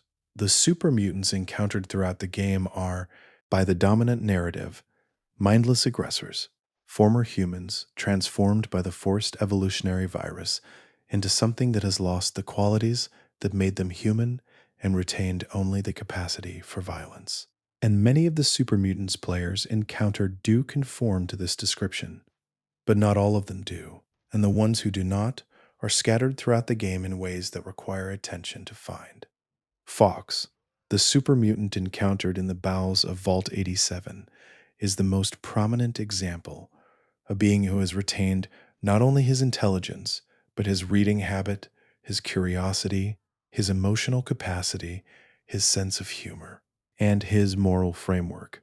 He is exceptional within the game's lore, presented as unusual even among the super mutants of Vault 87.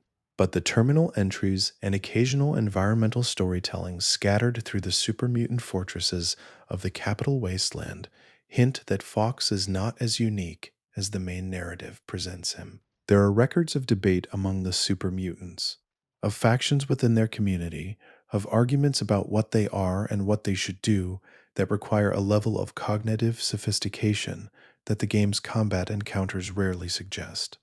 What the hidden super mutant culture of the capital wasteland represents is, in miniature, one of Fallout's consistent preoccupations: the gap between how a community is presented to outsiders and what actually happens within it. Every faction in the series, the Brotherhood, the NCR, the Institute, the Raiders, the Super Mutants, has this gap, and the games consistently reward players who are willing to look past the external presentation to find the internal complexity. The Super Mutants are not simply enemies. They are a community with its own history, its own arguments, its own exceptional individuals, its own trajectory. The game does not center this, but it makes it available. The Mojave Wasteland of Fallout New Vegas holds within its geography a quality that distinguishes it from every other region in the series. A quality that is not immediately obvious, but that becomes unmistakable to players who spend enough time wandering its sun-bleached roads and observing the pattern of its settlements. The Mojave, unlike the Capital Wasteland or the Commonwealth, is a landscape that was not entirely destroyed. The bombs fell, and the radiation came, and the long, slow work of biological mutation began, and civilization collapsed. But much of the physical structure of the Old World survived in the Nevada desert, preserved by the same dryness and remoteness that had always made the region inhospitable to dense human settlement. The casinos of the Strip still stand. The roads still run roughly where they ran before. The towns along Old Highway 95 are ruins rather than craters. This relative physical preservation creates a different emotional texture than the other games achieve. In the capital wasteland, the absence of Washington, D.C.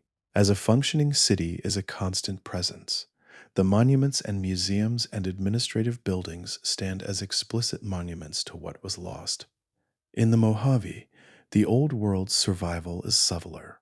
The roads suggest a network that still operates at some diminished level. The preserved buildings suggest communities that never entirely vanished. The landscape itself seems to remember what it was used for, even if the people using it have changed. New Vegas, in this sense, is a game about a world that almost recovered, that came close enough to its former shape, that the gap between what it is and what it was feels like something that might, with enough effort, still be closed. The hidden depth within this landscape is the evidence the game provides that closing this gap is not simply a matter of rebuilding. The Caesar's Legion faction in New Vegas achieves a kind of order, brutal, hierarchical, exploitative, but genuinely functional across large territories. The NCR achieves a kind of democracy, slow, corrupt in places, stretched too thin, but genuinely committed to the institutions it was founded to embody. Neither of them represents recovery in the sense that the pre war world would recognize. Both of them represent something genuinely new growing in the space that the old world left behind. The secret of New Vegas is that recovery in the Fallout universe was always going to look strange, was always going to be a new thing wearing the borrowed clothes of the old one. The holotapes that litter the Fallout games represent collectively one of the most extensive archives of fictional personal history ever assembled in a video game. Players find them everywhere, in abandoned houses, in corporate facilities, in vault maintenance corridors, on the bodies of long dead travelers. Most of them are brief, a few minutes of recorded audio, a voice speaking into a device that was never expected to be found by anyone beyond its original intended listener.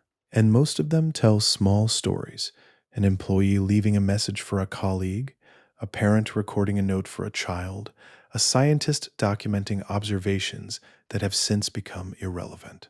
What the holotapes achieve collectively across the accumulated breadth of the series is something that no single one of them accomplishes alone.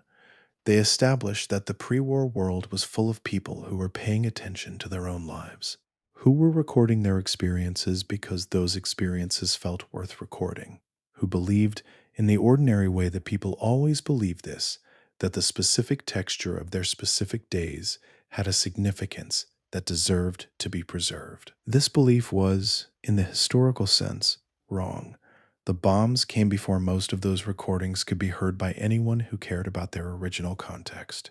But the recordings survived, and the games placed them for players to find, and so the belief in the significance of ordinary experience turns out to have been vindicated in a form that no one anticipated. There is a holotape in the early sections of Fallout 4, recoverable within the first hours of the game, before the wasteland's larger horror has fully announced itself, that consists of nothing more than a parent recording their child's first words.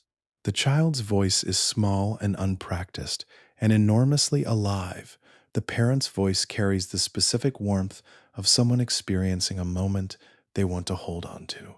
There is no lore significance to this recording. It connects to no quest and unlocks no location. It is simply evidence that this person existed, that this moment happened, that someone thought the sound of their child learning to speak was worth preserving. Players who find it in the ruins of the world it came from receive it as exactly what it is: a message from a life that ended, sent forward through time to anyone who would listen. The companions of Fallout New Vegas represent the most carefully differentiated ensemble of supporting characters in the series, each one constructed around a specific moral and philosophical position that is neither identical to the players nor simply wrong. Boone carries the weight of a specific act of violence he committed in defense of someone he loved and can no longer speak about without the conversation becoming something he cannot survive intact. Cass drinks because the caravan company her father built and she inherited was destroyed by forces she could not prevent. And the drinking is not weakness, but a form of loyalty, a way of sitting with the loss rather than pretending it did not happen. Veronica has devoted her life to an institution she no longer believes in, because the alternative would require admitting that everything she sacrificed for that institution was wasted, and she cannot quite bring herself to do that. What each of these companions shares, and what makes them, together, one of the most complete portraits of post-apocalyptic survival psychology in the series, is the way their individual histories express a general truth about people who have survived the wasteland. They have all made accommodations with reality that are painful and specific and genuinely their own. They are not generic survivors. They are people whose particular wounds produced particular adaptations, and those adaptations are visible in everything they do and say and respond to. Players who bring them to the right locations and engage with their companion quests receive the full picture of who they are. Players who do not still receive enough to recognize that behind each companion's exterior behavior is a story that the exterior behavior was designed to protect. The hidden depth of Fallout New Vegas's companion system is not in any single companion's quest, but in what the ensemble reveals when understood as a whole. Each companion represents a different strategy for continuing to exist in a world that has already taken the things that made existence feel worthwhile. Boone continues through duty. Cass continues through stubbornness. Veronica continues through hope, even diminished hope. Arcade continues through principle. EDE continues through something the game suggests is loyalty without ever naming it. Together, they build an argument that survival in the Fallout universe is not a single thing, that it is a collection of individual answers to the same impossible question, each one valid on its own terms, none of them sufficient to tell anyone else what to do.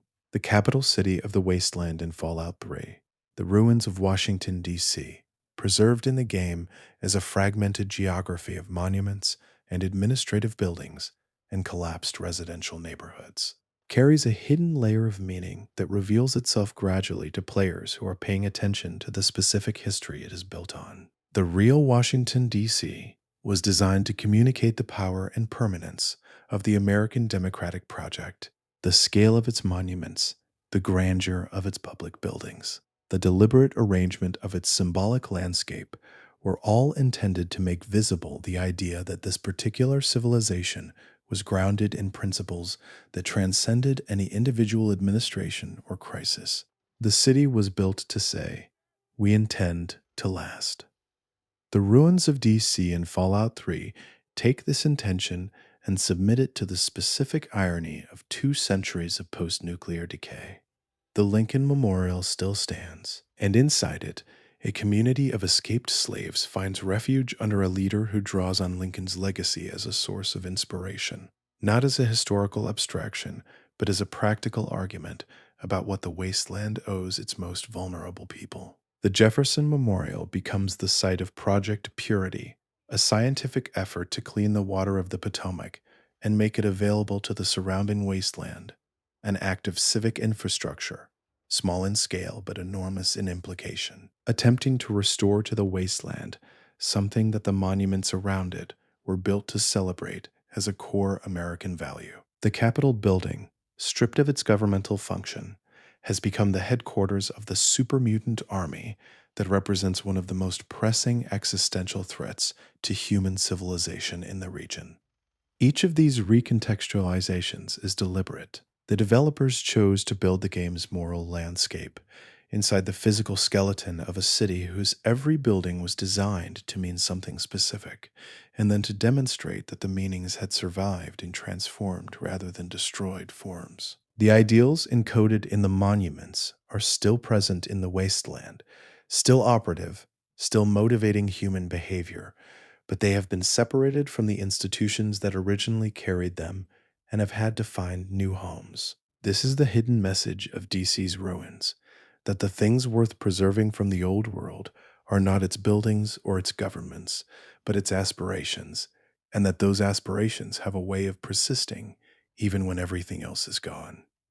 Vault 95 in Fallout 4 presents one of the more quietly devastating examples of Vault Tech's experimental methodology, devastating not because of the violence it produced, though the violence was real, but because of the specific cruelty of the mechanism that produced it. The vault was populated with individuals who were recovering from addiction. These were not people selected at random or chosen for their political connections or their professional credentials. They were people who had reached out for help, who had entered a rehabilitation program in the final days before the war, who were in the process of building lives that the addiction had been dismantling. Vault Tech accepted them into their program with the same cheerful promise of safety and community that every vault offered its residents. The vault ran for several years as a genuine shelter. The recovering addicts built a community and maintained their sobriety and supported each other through the specific difficulty of staying clean in an enclosed space with limited resources and the constant psychological pressure of vault life. And then, at a predetermined point in the experiment's timeline, Vault Tech's concealed stock of chems, drugs, in the wasteland's terminology, was released into the vault's population, and the experiment entered its intended phase. The terminal entries that players find in the vault's ruins record what happened with the same administrative neutrality that Vault Tech applied to every experiment it conducted. But the specificity of the betrayal is not diminished by the language used to describe it. These were people who had fought hard for their recovery. The experiment was designed to measure what happened when everything they had fought for was deliberately, systematically undone. The bodies in Vault 95 are not simply the remains of an experiment.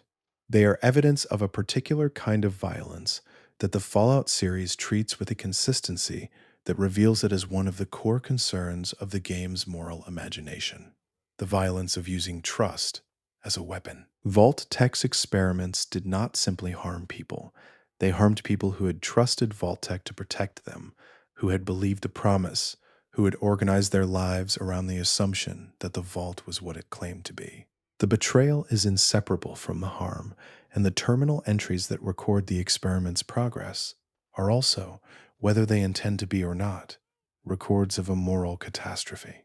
The world of Fallout has always paid careful attention to the specific texture of work, to the jobs that people did in the pre-war world and the jobs that they do in the wasteland, and to what the comparison between them reveals about the nature of civilization. The pre-war world's workers are present everywhere in the environmental storytelling: the factory floors, with their assembly lines and their employee lockers, and their safety notices and their suggestion boxes; the offices with their cubicles and their meeting room schedules and their holiday party announcements; the hospitals with their patient intake forms and their supply requisition sheets and their staff rotation schedules. All of this is preserved in the ruins, and all of it communicates the same basic message: the pre-war world was built by people doing ordinary, largely unglamorous work, and that work was what made everything else possible. The contrast with the wasteland is not simply that work is harder after the bombs. It is that the relationship between work and meaning has been completely rearranged. In the pre-war world, the connection between the work someone did and the broader social good it served was largely invisible, mediated by the complex machinery of industrial capitalism in ways that most workers could neither see nor trace. In the wasteland, that connection is immediate and visible. The farmer who grows crops sees exactly who eats them. The doctor who treats patients sees exactly who survives because of her work.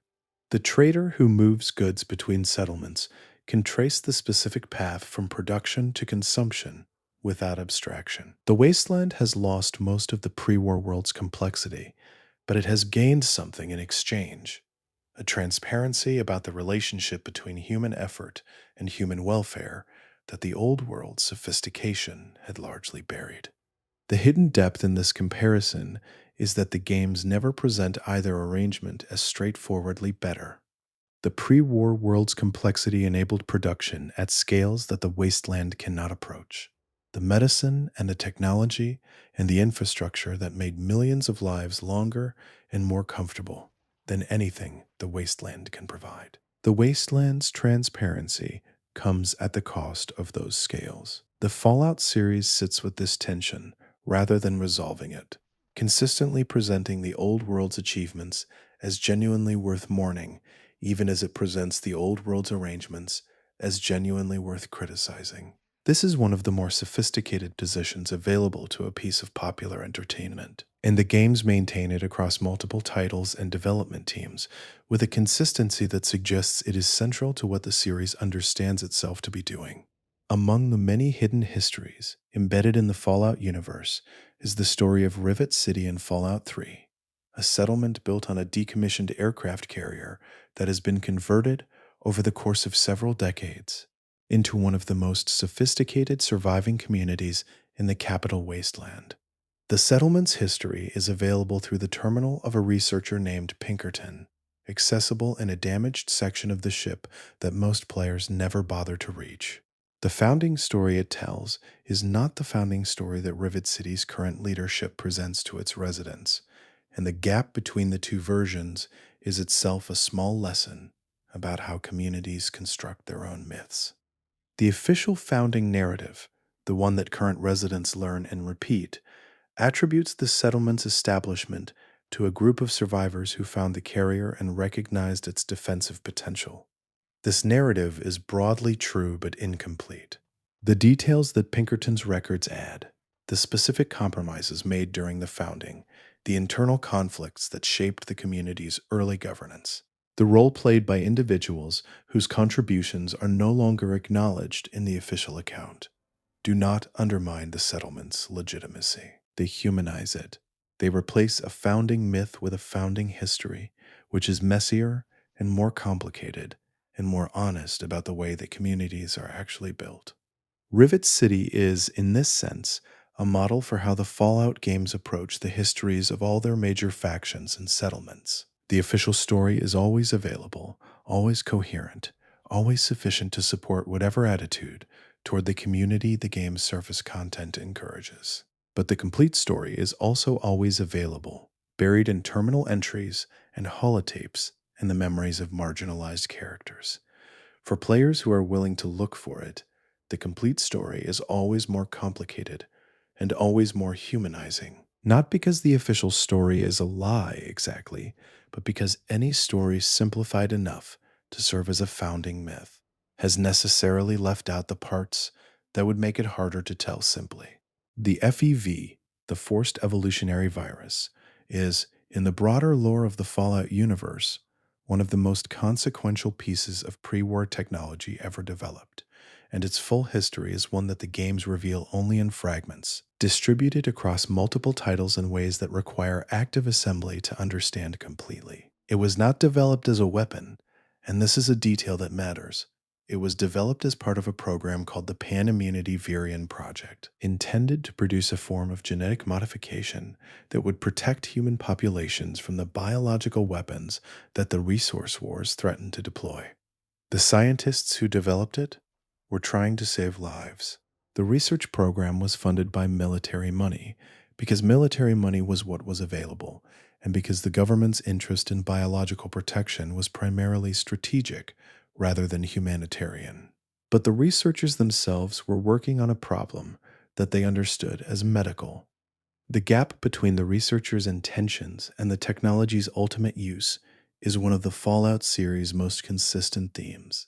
A theme that runs from the FEV through Vault-Tec's experiments, through the Institute's synth program, through virtually every piece of pre-war science that players encounter in the games. In almost every case, the technology was developed by people who were trying to solve real problems and who had genuine reasons to believe that their work was beneficial. In almost every case, the institutional structures that funded and directed that work had different interests than the researchers themselves, and those institutional interests ultimately shaped what the technology became.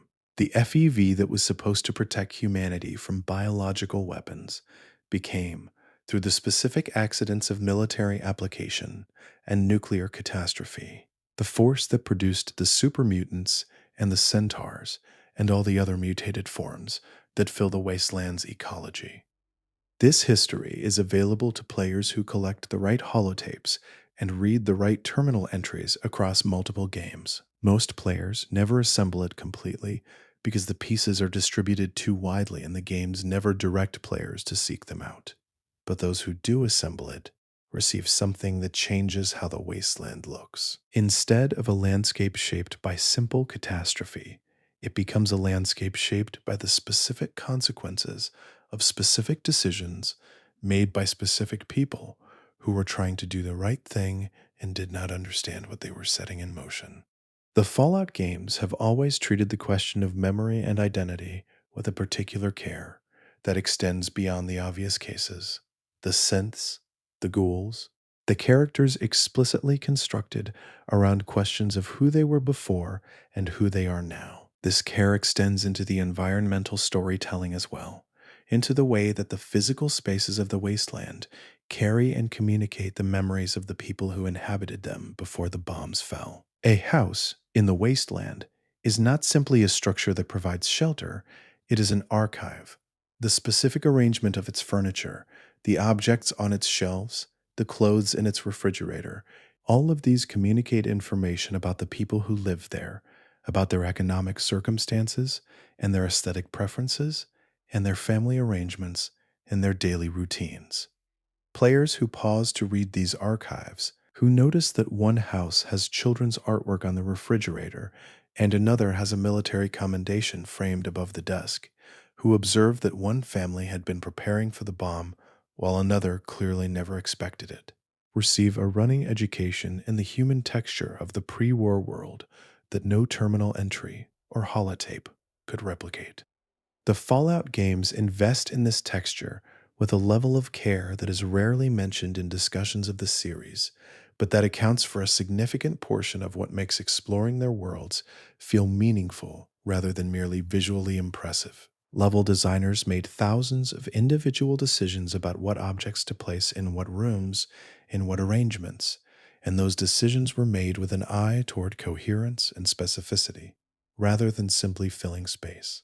A house in the game was inhabited by a family, and the level designer imagined that family, their habits and their preferences, and the shape of their daily lives, and arranged the space accordingly. Players who read this arrangement carefully are, in effect, reading the imagination of the person who built the space, and through that imagination, touching a kind of human reality that the bombs are supposed to have destroyed.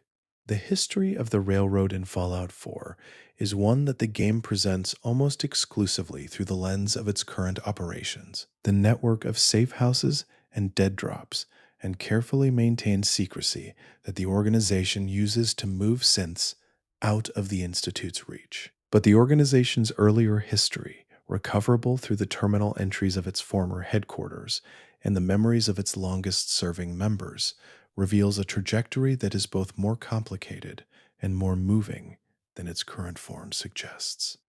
The railroad was not always focused on synths. In its earliest incarnation, it was a general civil rights organization operating in the Commonwealth wasteland, concerned with the welfare of various marginalized communities. Ghouls facing discrimination, wastelanders displaced by faction conflicts, individuals seeking refuge from the Institute's surveillance, and occasional forcible recruitment of surface world humans. The specific focus on synthetic people came later, as evidence of the Institute's Gen 3 program became undeniable, and as the Railroad's leadership concluded that the question of synth personhood was the most urgent civil rights issue of the Commonwealth's particular moment. This history matters for what it reveals about the organization's character and its limitations. The railroad that players encounter in Fallout 4 is a group of people who've narrowed their mission to a point of extraordinary focus, who have made the liberation of synthetic people so central to their identity that they have lost the broader civil rights perspective that their predecessors carried. They are not wrong that synth liberation is important, but the completeness of their focus, the way it has crowded out other concerns, is itself a kind of loss, the loss of the broader solidarity that the organization was founded to express. The terminal entries that document this narrowing are some of the most quietly sobering pieces of text in the game. The creatures of the Fallout wasteland carry their own hidden histories, evolutionary stories that the games embed in bestiary entries and terminal records, and the occasional environmental arrangement that suggests something about a species' behavior beyond its combat characteristics. The Deathclaw is the most famous example, a creature so immediately threatening and so visually distinctive that most players never think to ask what it was before the war, or how the specific combination of characteristics it presents, the speed and the armored hide and the social behavior, came to exist. The answer, distributed across multiple games and fragments that require assembly, is that the Deathclaw began as a Jackson's chameleon. The pre-war military, working with FEV and other genetic modification tools, engineered a series of large, aggressive, fast-breeding creatures intended for use as battlefield weapons. Shock troops They could be released into enemy territory and would pursue and destroy without the complications of human soldiers needing orders and supplies and motivation. The Death Claw was one of the successful products of this program. It was then, after the war, released into the wild either deliberately or through the collapse of whatever containment systems held it, and it adapted.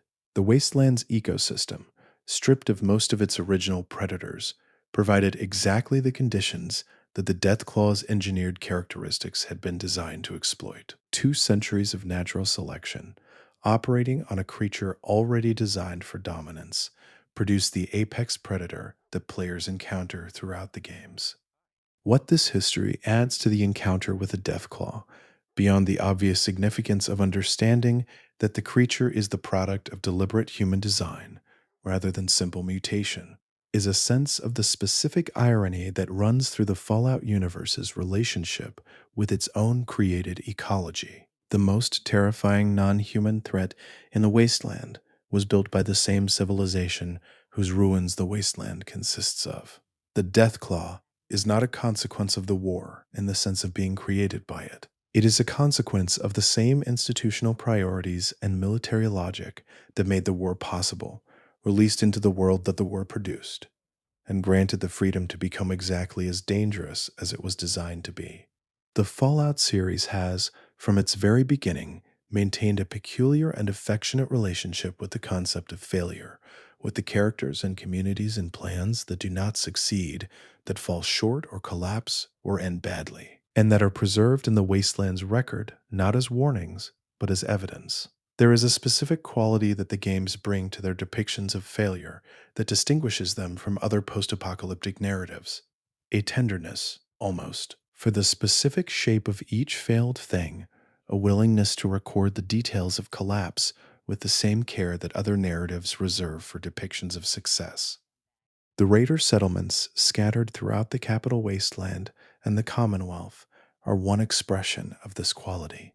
Raiders are the wasteland's most generic antagonists, the human threats that every player fights without moral complication in dozens of encounters across multiple games. But the raider settlements that players walk through, when examined carefully, are full of evidence that the people who built them were trying to do something more than simply prey on others. The settlement structures show attempts at organization. The scavenged decorations on the walls show aesthetic preferences. The faction symbols and the graffiti show attempts to create group identity and shared meaning. The bodies of dead raiders, when they carry holotapes or personal notes, often reveal that they were people who came to raiding from specific circumstances: loss, desperation, the absence of alternatives rather than the presence of pure malice. This does not redeem raiding as a practice. The games are not interested in redeeming it, but they are interested in the specific human reality that raider culture represents. The reality of what communities look like when they are built by people who have nothing and want something, and have concluded that the only way to get it is to take it from others. The settlements record this reality with a specificity that transforms the raiders from a game mechanic into a social phenomenon, one that the wasteland produced, and that the wasteland's structures of inequality and scarcity and absence of legitimate opportunity made inevitable. The hidden depth of Fallout's raiders is not sympathy. It is understanding, the kind that does not excuse what people do, but does not pretend that what they do is inexplicable. There is a place in the Fallout universe that exists only in documents, a location referenced in terminal entries and holotapes across multiple games, described in sufficient detail that its general character is clear, but never directly visited by any player in any game. The switchboard was the headquarters of the pre-war intelligence agency known as the Institute's opposite number in the surface world, a facility buried beneath the Massachusetts countryside, staffed by analysts and operatives and the particular kind of bureaucrat that intelligence work produces, running the kind of operations that governments have always run when they believe they are fighting for civilization against forces that would destroy it. The switchboard itself appears in Fallout 4 as a location players can visit, mostly ruined, its operational days long past. But what players find there is primarily physical: the structure, the remnants of equipment, the bodies of people who died defending it. The operational history of the agency that operated from this location, the specific decisions it made, the operations it ran, the analyses it produced about the coming war and the Vault program, and the military's various weapons projects, is scattered across terminals and locations throughout the game, waiting to be assembled into something like a coherent picture of what this organization was trying to do in the final years before the bombs. What that picture reveals, for players who take the time to assemble it, is an agency that knew a great deal about Vault-Tech's true intentions and was unable to do anything about it, that had the intelligence to understand the scope of the betrayal being prepared for the American public and lacked the institutional power, or the will, or both, to prevent it. The analysts who wrote the reports preserved in the switchboard's terminals understood that the Vault program was not what it claimed to be. They documented this understanding. They filed their reports through appropriate channels, and then the bombs fell, and the reports sat in their servers for 2 centuries, and no one who could have acted on them ever did.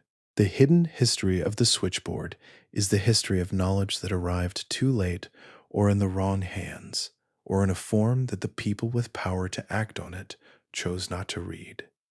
The night has grown very deep now, and the wasteland has taken on that particular quality it achieves only in the hours when even the wind is quieted, when the ruins are simply themselves, without the drama that movement and danger impose on them during waking hours, when the pre-war world reasserts itself faintly in the stillness, visible in the angles of the remaining walls and the patterns of the broken streets that once organized a civilization's daily life. There are still secrets out there in the dark. There are terminal entries and facilities that no player has ever found, in areas that fall just outside the boundaries that the game's geography marks as explorable. There are holotapes resting in containers placed by level designers who were working on sections of the world that were never finalized, sections that were sealed off before release, but whose contents remain in the game's files. Patient as everything in the Fallout universe is patient. There are conversations between NPCs that trigger only under conditions so specific that no player has ever accidentally met them all. Combinations of completed quests and equipped items and elapsed in-game time that the game tracks without announcing, waiting for the exact configuration that will unlock something that was placed there years ago and has been waiting ever since. These secrets are not important in the narrative sense. They do not change the ending of any quest or alter the fate of any faction. They are important in the only sense that the Fallout universe has ever treated as truly significant. They are evidence that someone cared, that the world was built with more attention than was strictly necessary, that the people who made it believed it deserved to be real in every corner and not merely in the places where the story required it to be. This belief, that every corner of a made world deserves to be real, is what the Fallout series has always argued through its practice rather than its text, and it is what distinguishes it from the many post-apocalyptic stories that use their settings as backdrops rather than subjects. The sounds of the Fallout wasteland constitute one of the series' most consistently undervalued achievements, an acoustic environment built with a specificity and a range that communicate information about space and history, and emotional texture in ways that the visual design and the narrative text reinforce rather than duplicate. The wind that moves through ruined buildings has a different quality in different games, in different regions, at different times of day. The ambient music that accompanies exploration, the spare, melancholy guitar figures that drift through the Mojave, the heavier industrial textures that fill the Commonwealth's urban ruins, is calibrated to the specific character of each region in ways that become visible only when you move between them. The silence of the glowing sea is its own sound, an absence constructed from the removal of the ambient elements that fill every other region of the game. The birds and the insects and the distant sounds of settlement life that constitute the sonic background of the inhabited wasteland. Walking into the glowing sea, the change in acoustic environment communicates something before the visual change fully registers. This is a place that has been emptied, and the emptying is total. The sound design team achieved this effect not by creating a silence, but by removing sounds in a specific sequence, peeling away each layer of ambient life until only the wind and the faint crackling of radiation remained. The radio stations that players can access across the series, those warm, scratchy transmissions from stations maintaining the illusion of normalcy in the ruins, carry within their programming a kind of hidden archaeology. The songs are real pre war recordings, licensing agreements notwithstanding, and they come from a specific period of American popular music, the 1930s through the early 1950s, that the game's retrofuturist aesthetic has always treated as its primary cultural reference. For players who know this music well, the experience of hearing it in the context of the wasteland is not simply nostalgic. It is dissonant in a way that the game exploits carefully. The warmth and the confidence and the romantic optimism of the music against the devastation of the world it plays over creates an emotional friction that neither element could produce alone. The songs were written for a world that no longer exists. They were recorded by people who are now dust. They play on, perfect and unchanging, in the ruins of everything they described. The karma system of the earlier Fallout games, the moral accounting mechanism that tracked player choices and assigned positive or negative values to actions ranging from the trivial to the catastrophic, contained within its architecture a hidden theory of ethics that the games never articulated directly but consistently expressed through its operation. The system treated moral choices as comparable across categories. Stealing a pre war book from an empty house affected karma in the same range as choices that had genuine consequences for living people and communities. This comparability was not a design failure. It was a design statement, an argument that moral behavior is a continuous practice rather than a set of discrete significant decisions, and that the habits formed by small choices shape the capacity for large ones.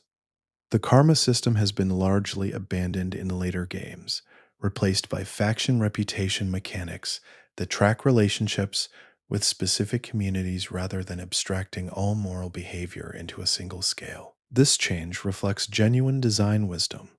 The faction system is more sophisticated and produces more interesting role playing possibilities.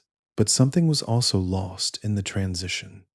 The games no longer have a mechanism for expressing the idea that being the kind of person who steals from empty houses is related to being the kind of person who makes other larger moral failures. The karma system was clumsy in its execution, but philosophically interesting in its premise, and the hidden history of it is partly the history of a design choice that traded sophistication for a quality harder to name. A quality connected to the game's older moral seriousness, their insistence that every choice is part of a continuous moral project rather than a discrete transaction. Players who approach the earlier games with attention to how karma accumulates and depletes across thousands of small decisions often find at the end of a playthrough that the final karma reading is less a score than a biography, a compressed record of the kind of person they chose to be across hundreds of hours of play. This is not something the games announce as their intention. It is simply what the system produces when given enough time and enough consistent attention. The hidden achievement of the karma system is not in any single choice it tracked, but in the aggregate picture it built, slowly and without fanfare, of a moral life lived in the wasteland. The relationship between Fallout and its own genre, the post apocalyptic narrative, that broad and well populated category of fiction that has been exploring civilizational collapse since at least the middle of the 20th century, is more complicated and more self aware than it is usually given credit for being. The games exist in a tradition that includes nuclear anxieties of the Cold War era, the survivalist fantasy that has always run through American popular culture, and the specifically retrofuturist aesthetic that treats the atomic age's optimism as a resource for irony. They draw on all of these without being reducible to any of them. and the specific ways in which they exceed their influences reveal something about what the series has always wanted to be. The standard post apocalyptic narrative treats the collapse of civilization as primarily a setting, a way of removing the structures that constrain human behavior in ordinary conditions and examining what human nature looks like without them. This approach produces stories about whether people are fundamentally cooperative or fundamentally competitive, whether social order is natural or constructed, whether the strong will always dominate the weak when the legal and institutional constraints that protect the weak are removed. These are not uninteresting questions, but Fallout's hidden intellectual ambition has always been more specific. It is not primarily interested in human nature in the abstract, but in the specific institutional arrangements that the pre war world produced, and the specific consequences of those arrangements' failure. The Vault-Tec experiments are not simply evidence that people are cruel. They are evidence that specific institutional incentives produce specific forms of cruelty, that the corporation's willingness to experiment on its own vault residents was not a deviation from its normal operation, but an expression of priorities that its normal operation had always contained. The pre-war government's decision to fight over resources rather than share them, the military's willingness to develop weapons that made total civilizational collapse the most likely outcome of their deployment. These are not expressions of abstract human nature, but of specific institutional logics that the games trace with considerable precision. The hidden depth of Fallout's post-apocalypticism is that it is less interested in what the apocalypse reveals about people than in what it reveals about the specific civilization that produced it. The question of what happened to all the art of the old world, the paintings and the music, and the literature and the film that pre-war civilization produced across centuries of human creative effort, is one that the Fallout series touches on obliquely in multiple games without ever addressing it directly. Some of it survived. The pre-war music that plays on the radio is the most constant reminder of this survival. But there are also terminal entries that describe efforts to preserve books and artworks in various vault and government facilities, and occasional environmental evidence of collections that made it through the war intact. But most of it did not survive, and this loss is not something the games grieve explicitly. They do something more interesting. They show the wastelands communities constructing new art from the materials available to them, engaging in the creative acts that human communities always engage in regardless of their circumstances. The Diamond City radio DJ performs a function that is partly entertainment and partly cultural maintenance, keeping alive a connection to pre-war musical culture while also narrating the present in ways that constitute a new kind of cultural production. The graffiti that covers wasteland walls is not simply gang marking. It includes genuine artistic expression, aesthetic choices made by people with nothing to paint on except the ruins around them. What the games communicate through this environmental texture, without ever stating it explicitly, is that cultural production is not a luxury that civilizations engage in when they have their basic needs met. It is one of the basic needs. The Wastelands communities make art because making art is what communities do, because the impulse to create and to communicate through creation is not dependent on abundance or security or any of the other conditions that sophisticated civilization is supposed to require. The hidden message in the graffiti and the radio broadcasts and the occasional piece of wasteland music is that the bombs destroyed nearly everything but did not destroy the human need to make things and share them. The map of the Fallout universe, the geographical distribution of locations across the multiple games, contains a pattern that is not visible from within any single game, but becomes clear when the series is considered as a whole. The games have, over time, expanded their geographical coverage in a direction that traces the history of the pre-war United States, with a specificity that suggests deliberate design rather than commercial convenience. The original games covered Southern California, establishing the NCR and the Western Wasteland. Fallout 3 covered the Mid-Atlantic region, the heart of the federal government. New Vegas covered Nevada and the Colorado River, the boundary between competing power structures.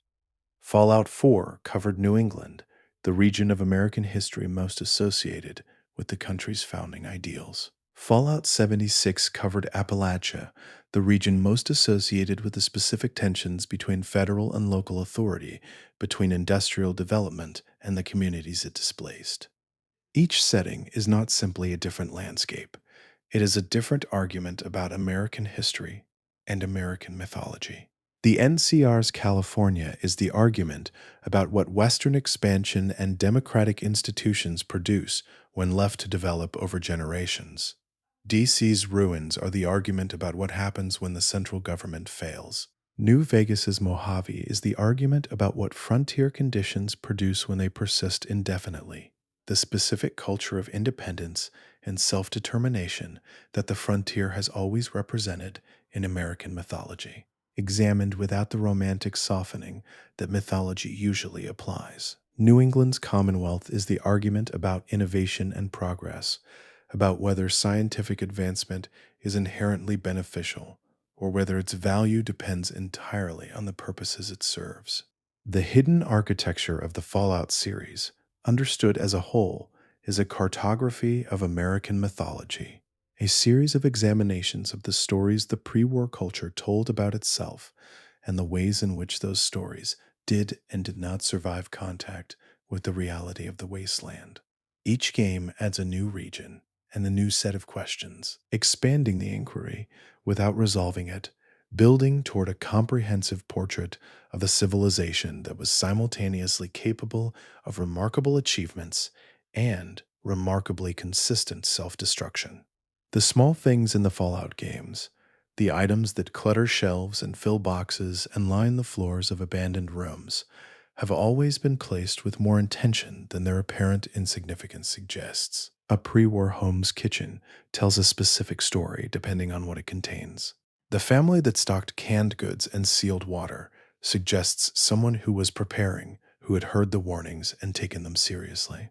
The family whose refrigerator contains perishables, whose kitchen table still holds the remnants of a meal interrupted, was not preparing, was living right up until the last moment, as though tomorrow would be like today. These two households tell completely different stories about how people received and processed the knowledge that their world was approaching its end.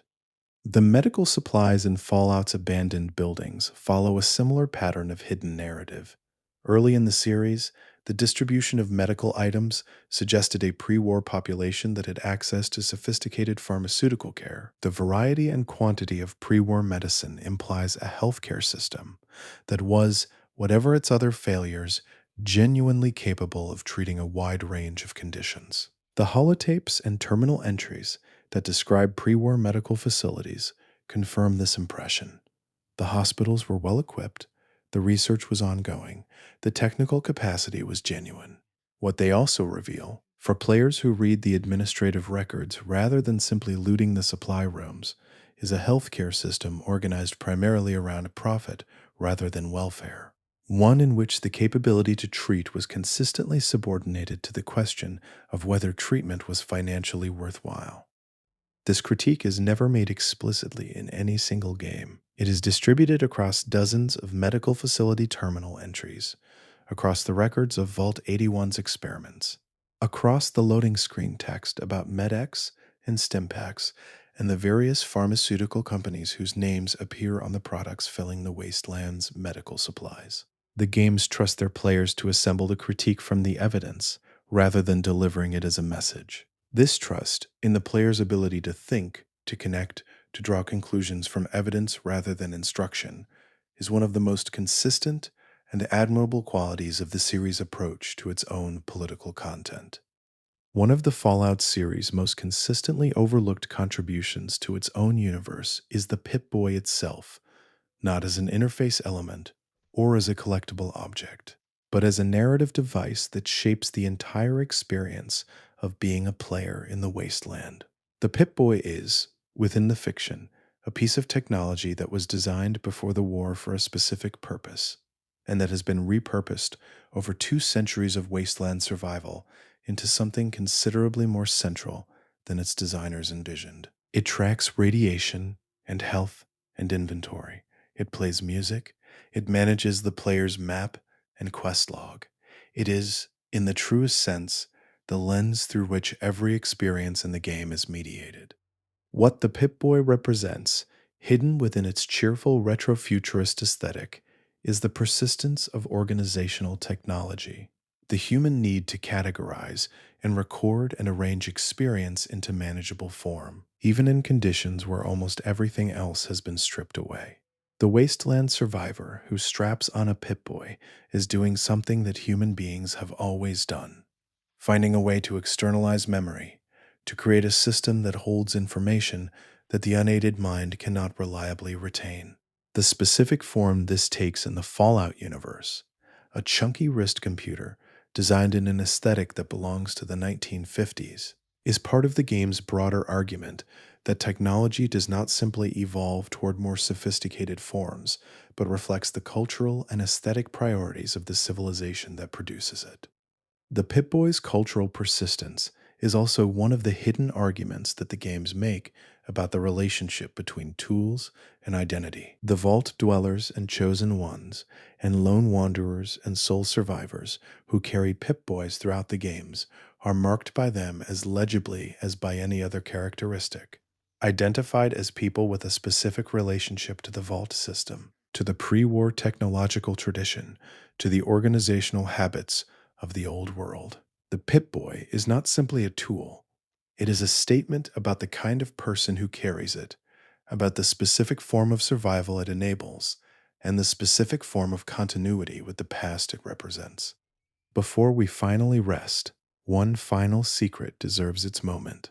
In the quiet, a detail so small that it might seem unworthy of mention, except that it captures, better than almost anything else, the spirit in which the Fallout games have always been made. In the game files of Fallout 3, buried in the audio assets in a folder that most players would never have cause to access, there is a recording of someone humming. It is not attached to any character model or dialogue trigger. It does not appear in any room or location. It is simply there, a human voice, a few bars of a melody, preserved in the game's architecture the way a pressed flower is preserved between the pages of an old book. No developer has ever publicly claimed responsibility for it. No official documentation explains its presence. It could be a test recording that was never deleted. It could be something that a developer placed there deliberately, a tiny personal mark hidden so deeply in the game's structure that it would require someone specifically looking for it to find. The mystery of it is part of its character. The not knowing feels appropriate, feels in keeping with the spirit of a series that has always believed that the most meaningful things are the ones that ask to be found, rather than explained. The wasteland holds its secrets gently, like cupped hands around something fragile, and somewhere in its depths, a voice hums a melody that no one asked it to hum, in a room that does not exist, for an audience that was never expected to arrive. It is worth noting one final quality that the Fallout games share, something that connects all the secrets and hidden depths we have explored tonight into a single coherent understanding of what the series has always been trying to do. The games are, at their core, acts of mourning. They are elegies for things that do not exist, for a future that was never possible, for a civilization that was never as good as its own advertisements claimed, for people who lived and died inside a fiction, but who were drawn with enough care and placed with enough love that the mourning is genuine rather than sentimental. Every secret in the Fallout universe is, in its deepest nature, a form of attention paid to something that did not have to be attended to. The developer who placed two skeletons in an embrace in a ruined bedroom did not have to do that. The sound engineer who hid a word in Morse code in a mine detonation sequence did not have to do that. The writer who embedded an entire moral argument in the terminal entries of an unvisited vault did not have to do that. They did it because they were making something they cared about, because the world they were building felt real enough to deserve details that no one was obligated to provide, because the people who would eventually explore their creation deserved a world that rewarded the most careful kind of attention. This is what the Fallout games are. Underneath the adventure and the combat and the faction politics and the post-apocalyptic spectacle, a sustained argument that caring about the details is worthwhile, that paying attention produces rewards that inattention forecloses, that the smallest things carry the most truth when placed with enough intention. It is an argument made not in words, but in the accumulated weight of thousands of decisions made by hundreds of people across decades, all of them asking the same quiet question: what happens if we make this as real as we can? The wasteland answers: something worth exploring, something worth remembering, something worth on a quiet night like this one, slowing down enough to feel. The dust has settled back onto the roads and the ruined buildings. The terminal screens have gone dark. The faint sound of pre-war music has drifted away on a wind that carries no radiation tonight. You have wandered through places that most people pass without stopping, listened to secrets that were hidden in plain sight, and followed the traces of people, real and fictional both, who left small marks on the world because marking the world was all they had available to them. These stories are not finished. There are vaults that have never been opened in the games, terminal entries that no player has ever found, fragments of lore sitting at the intersection of three different holotapes in three different games that no one has yet placed in the correct sequence. The Fallout universe keeps its secrets the way the wasteland keeps its ruins. Not locked away, not hidden from sight, but waiting patiently in the silence for someone who is paying close enough attention. And perhaps that is the gentlest truth this long evening has offered. Not that the world contains answers to every question, or that every mystery was placed there to be solved, but that the practice of paying attention, of moving slowly enough to notice the frozen clock and the matching skeletons and the version number that counts backward, is its own reward. The wasteland rewards the wanderer who slows down. The night rewards those who let it come. And so let it come now, slowly, the way all quiet endings do, while the wasteland rests beneath a sky that holds more stars than the old world ever bothered to look at.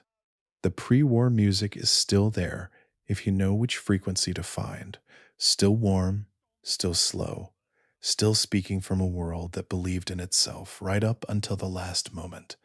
And in the silence between its notes, the wasteland breathes, ruins settle, dust resettles, and somewhere, patient in the dark, the next secret waits for the next person who will slow down enough to find it. Rest now. The wasteland will still be here. Thanks for watching.